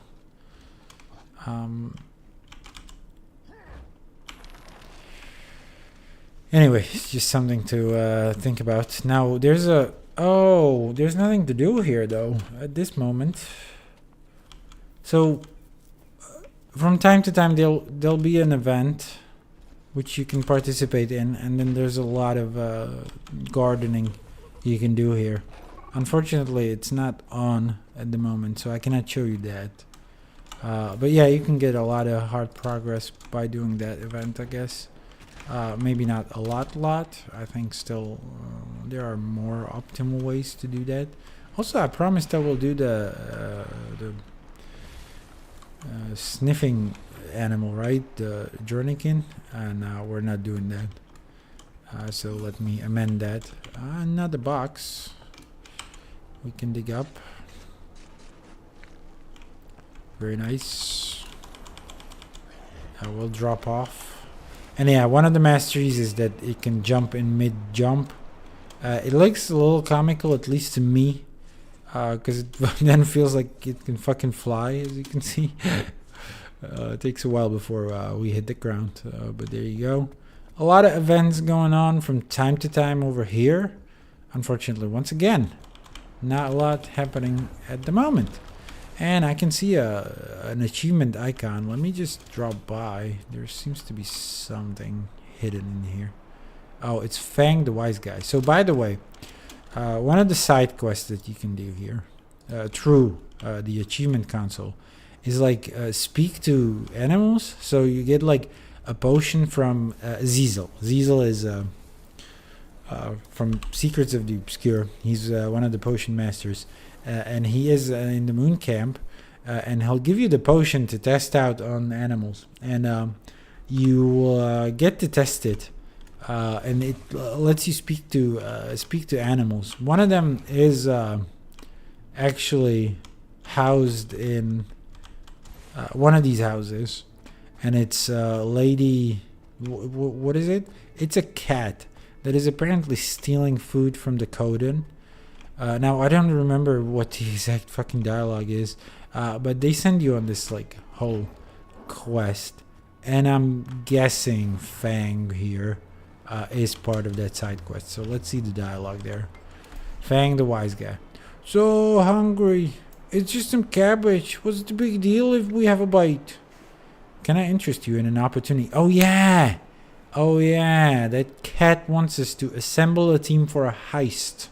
They want to do a heist. They want to And I guess the deal was they will stop stealing from the Coden. In turn, they will get steal from someone else, like a huge bounty. So we're helping that cat to assemble a team for a heist. I mean, can I interest you in an opportunity? Can you hear my stomach growling? I'm going to start growling soon. Tell you what, next time the cops break out, you steal me the cabbage I've had my eye on, and I'll swap stories with you all day. Fine. I guess one cabbage won't be missed. So we're supposed to be a cabbage caper. When the cops break out, it's your chance to steal a cabbage for Fang. Okay, so but we would have to wait for the event that happens here from time to time. That's, I guess, fine. We can probably wait. Meantime, we can do some of the other activities. So there's like a house. I don't know whose it is. It's actually Stoic Alders. That's Stoic Alders. A house. Let's see whether we can find some interesting lore, at least when we're waiting for this event. If it pops up. If it doesn't pop up within like 5 minutes, I'm out. Okay, I'm out. But yeah, there's a Goldtrin journal. By the way, so these belong to Snargle Goldclaw. It's actually page 1. I mean, let's read it. It's not really story relevant, lore relevant, but he sort of wisens up, and it's not smut this time. It's sort of his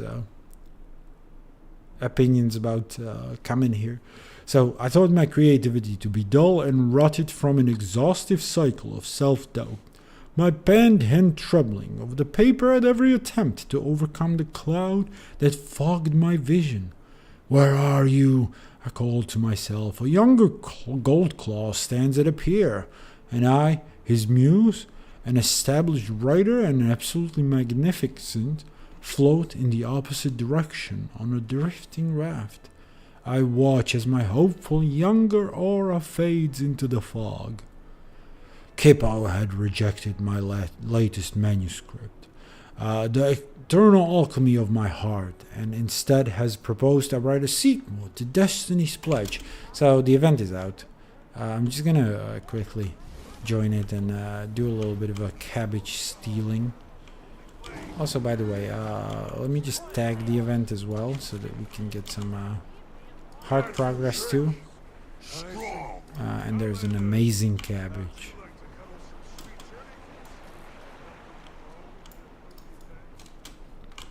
Fang.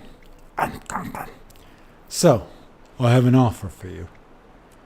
Have you heard of Mr. Jeeves? The cat can smell her from here.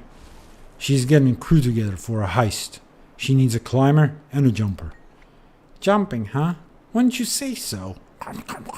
As long as there's danger, I'm in. Time to leave these rascals behind and hit the big time. You're in then. She's in the village.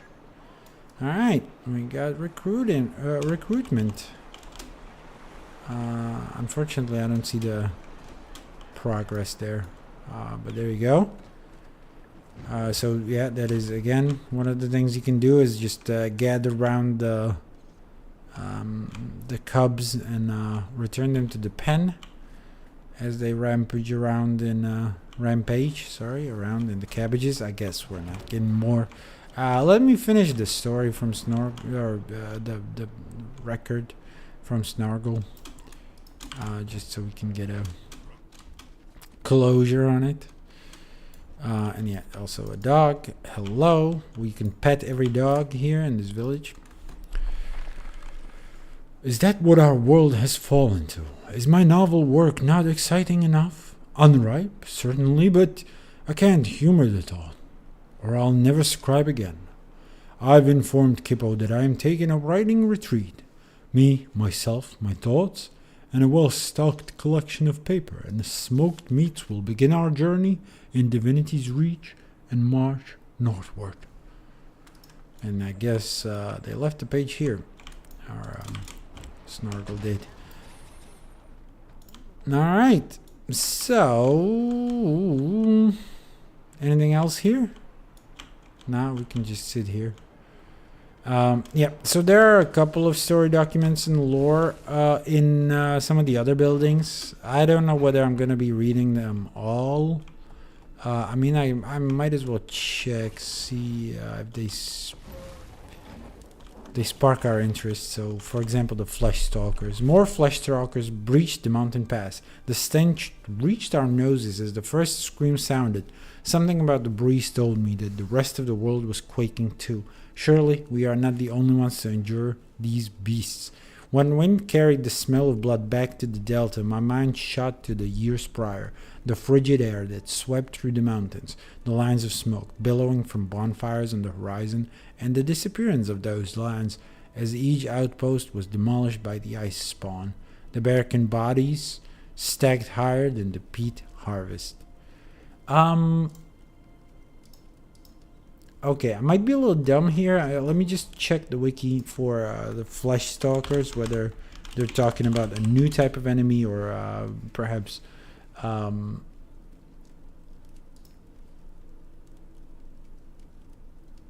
okay, they're cryptids, basically. They're cryptids. So yeah, they're just referring to the cryptids. It even links through. But yeah. Okay. So they call them the Flesh Stalkers here.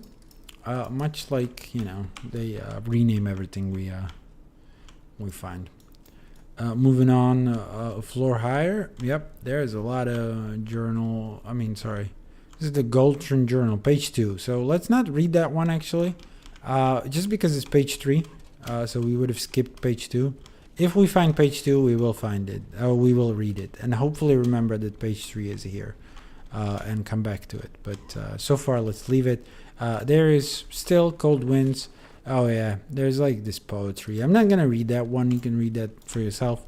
So it doesn't tell a lot of stories. Some of them do, for what it's worth. Some of them do. But for the most part, they're not.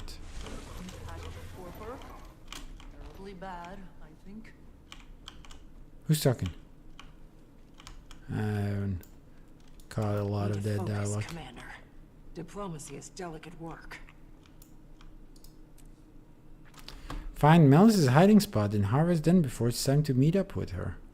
Huh. Didn't know that that's an achievement. Did we get any AP for that? We didn't. Okay. But that's cool.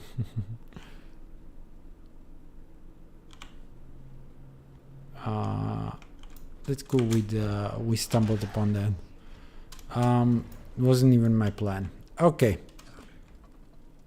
So yeah, you can read the poetry if you want to, or on the wiki as well, I guess. Again, not very story relevant, or at least story impacting. So it is story relevant for what it's worth. I mean, there are parts of it that are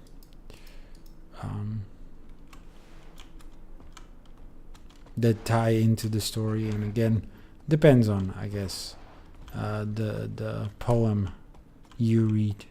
So yeah, without the events though, not a whole lot to do here. I mean, we can try to do the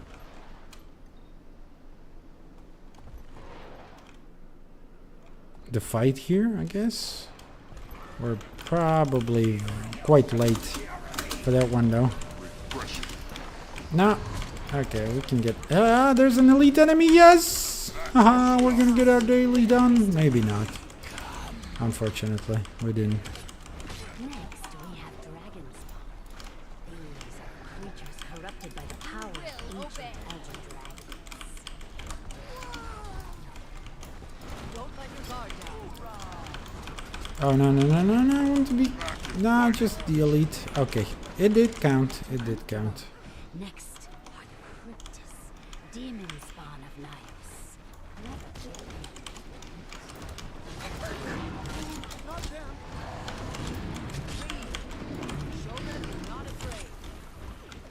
So yeah, I don't remember much from the spear there.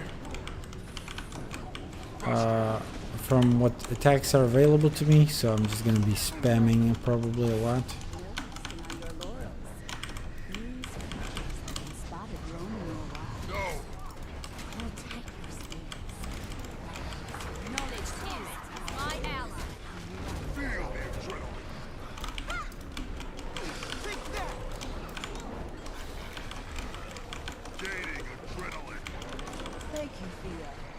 Wayfinder, for teaching our cubs. So there it is. And we've had the heart for a while now, but I guess we finished it for the event's sake. Sorry, I'm skipping dialogue.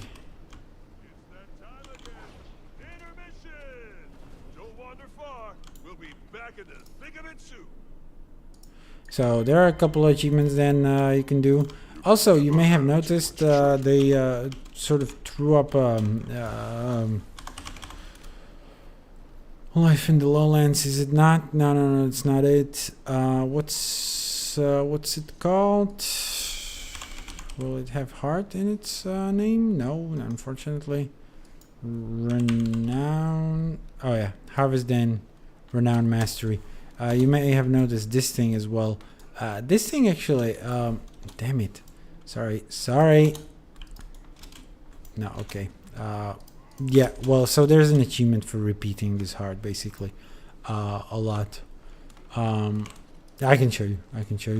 It is, to do it, a total of, what is this? 4, 6, 7, 14 times.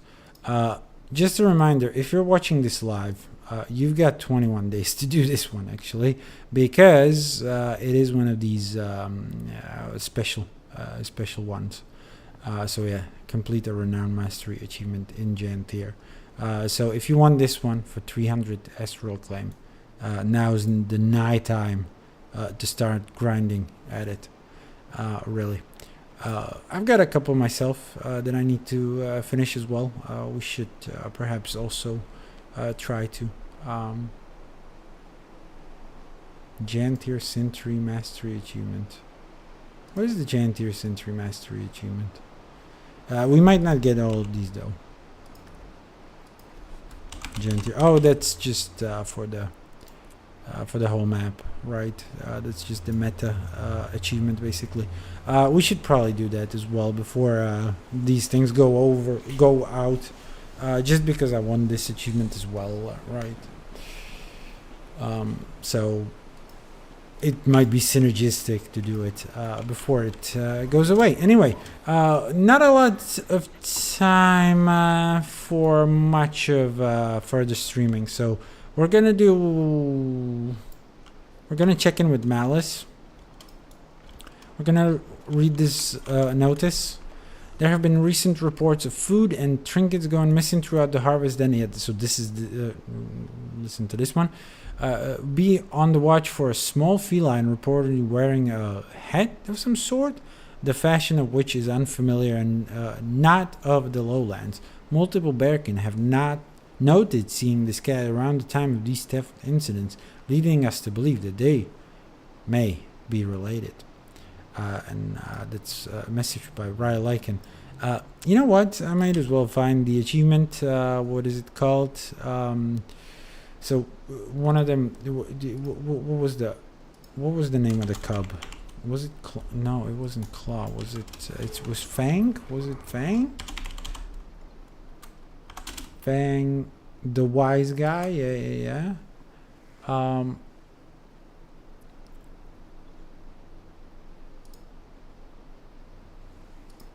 So it's called Getting the Crew Together. All right. Guess I'm not tracking this one. But yeah, it's fully test Ziesel's potion on a variety of animals. And I'm gonna just read this off of Wiki, I guess.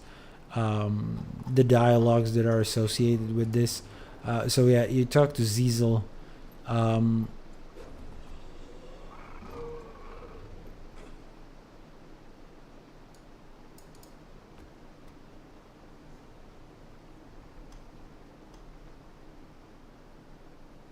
And yeah, so she's called Miss Jeeves.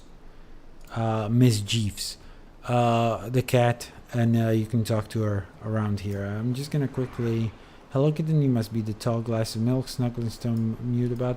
I hear you want to tickle the ear tufts of every fawn, wolf, and bear. Well, I have a proposition for you. A little.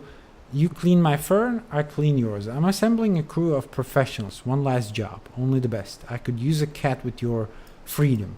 You might need to be the law just a whisker. Cat burglary, perhaps. Nothing unsavory. What do you say, kitten?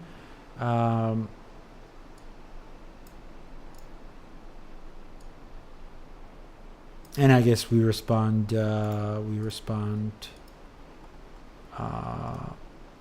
We agree.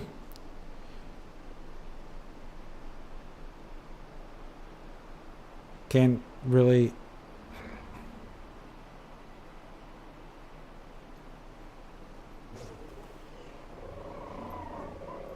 So yeah, there's no trade for it. I mean, they say, or Miss Jeeves says, we will be somehow compensated for our help.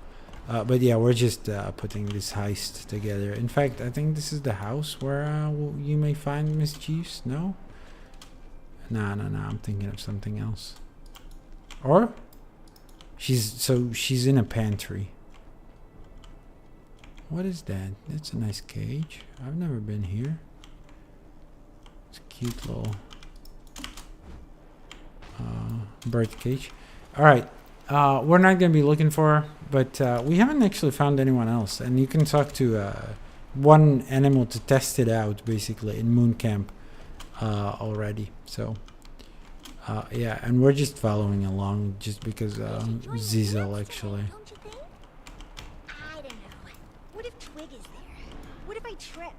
What if I trip and Twig sees me trip? Oh, who cares about Twig? And you won't trip. Not if I'm your dancing partner. Wow, you're the best dancer. I'd just get in your way. Shush you. Let's go practice in the garden. Have your footwork up to speed in no time we will. Move out. And yeah, there is dancing event going on actually at the moment. And you can do that to progress the heart as well. And nail it and get some achievements again. So, let's progress the story just a bit further. And then we're going to call it quits for today. We've did some progress. Not a lot, mind you, but some progress.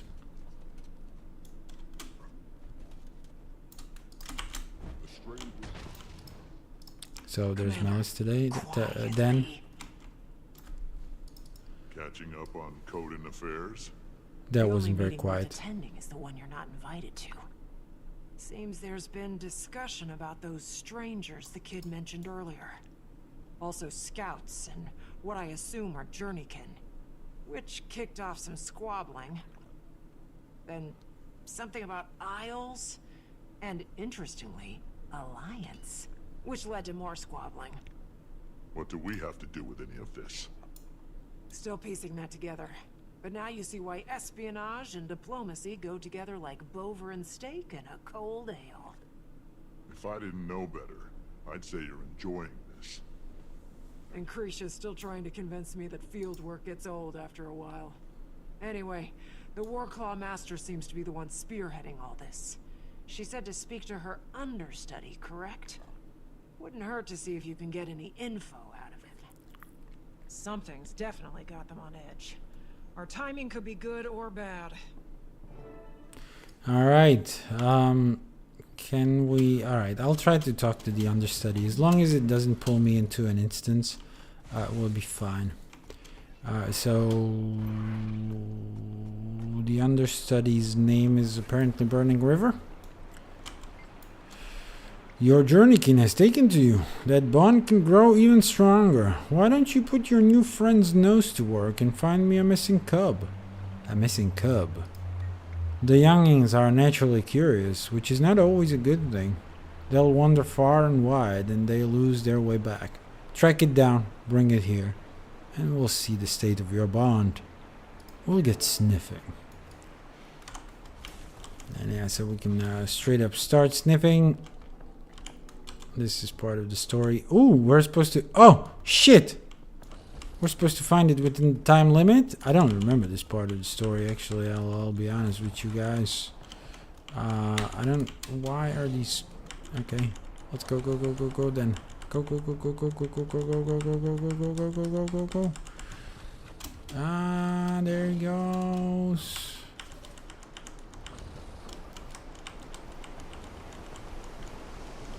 So there's a time limit for achievement. We're missing a chest there, unfortunately. Oh, lordy lord. Alright, there you go.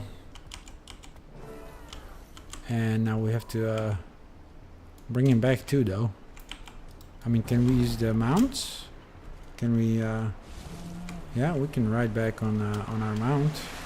Doesn't even have to be the Journeykin. But we started with it, so I might as well finish up.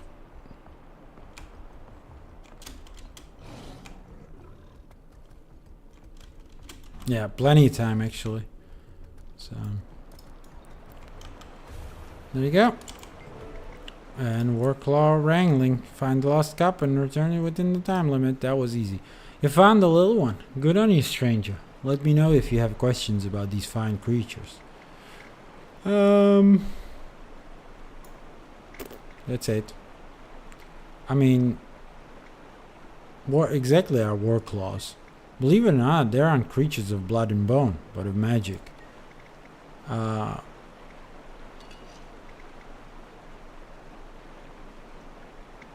There's not a lot of interesting questions, to be honest. It's all mechanics.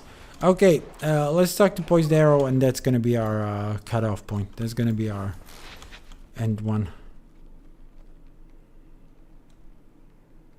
Did I hear a channel open? What was that? Did you hear that too? Hello, Poised Arrow. What's up? Oh yeah, I remember. He at some point picks up our walkie-talkie.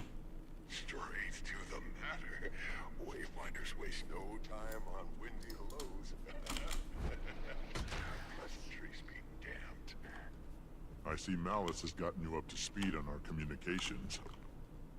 She gifted it to me to keep in touch. Neat device for sure. Oh, you're supposed to be near. So you waited for me to walk here when you could have called me? And forego a chat face to face when you're a stone's throw away.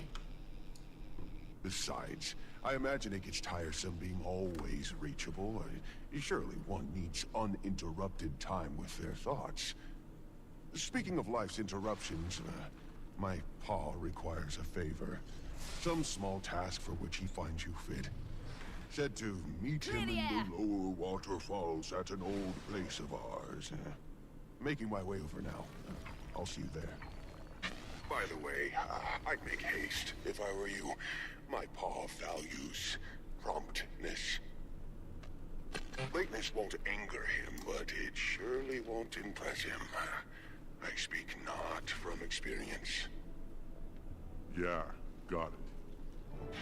I heard things are going smoothly with the Lowlanders, Wayfinder. That's good.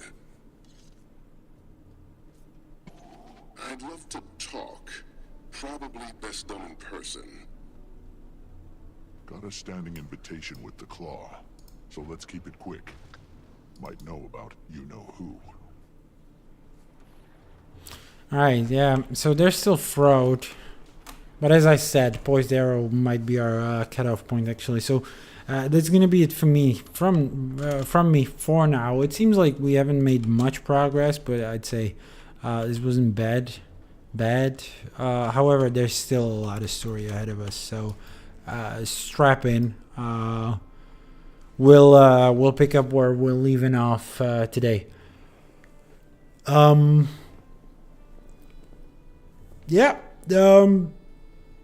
Visiting Frode, learning more about our Waiting Sorrow. That's the name of the Coden we're looking for. So learn more about what to do with Waiting Sorrow and how to find her and stuff, or them. I don't know. We don't know whether it's her, but I think they refer to her as her, even in Secrets of the Obscure. And yeah, not much I want to discuss, I guess. Yeah, no, I think that's pretty much it. Oh, sorry, yeah, the very, very last thing I'm gonna do visit this vendor. So now that we've done the heart, we can first of all buy the Curious Lowland Honeycomb for just karma, which is fine because we don't need that karma. However, this currency is pretty cool. You can buy some decorations here as well. I think I bought mostly all of them except for one rug. I guess I'm not missing that yet. But there's also this Lowland Coden expertise, and it's for 24 straight up hours. It has 6 stacks. Unfortunately, you can only buy one from this merchant. If you want more, you have to come back, do the heart again at some other point, or well, you can do other hearts, and you can stack them up to a 6, at which point it will give you 10% experience, 10% karma, 10% gold. I guess that's all gain, but then also at 4 stacks gain additional unique map material from Coden caches. At 5 stacks gain fury when directly striking an enemy with the war claws dismount attack, and at 6 stacks gain additional collectible coins from Coden caches, which is nice because those coins are quite ubiquitous and quite needed for a couple of things. So I recommend you picking this up, and every time you buy this again, it will refresh the whole duration, the 24, on however many stacks you have. So basically you want to build this up as soon as possible, and then it's very, very easy to maintain as long as you stay in these maps and don't put that same character to different content for hours and hours on it. And even if you do, just come here for a quick heart. Also, by the way, as you do events, you will get the renowned tokens. So there are like some kind of tokens that you can actually use. And now check it out. We're ready to train our mastery. If only we had the mastery points. You can also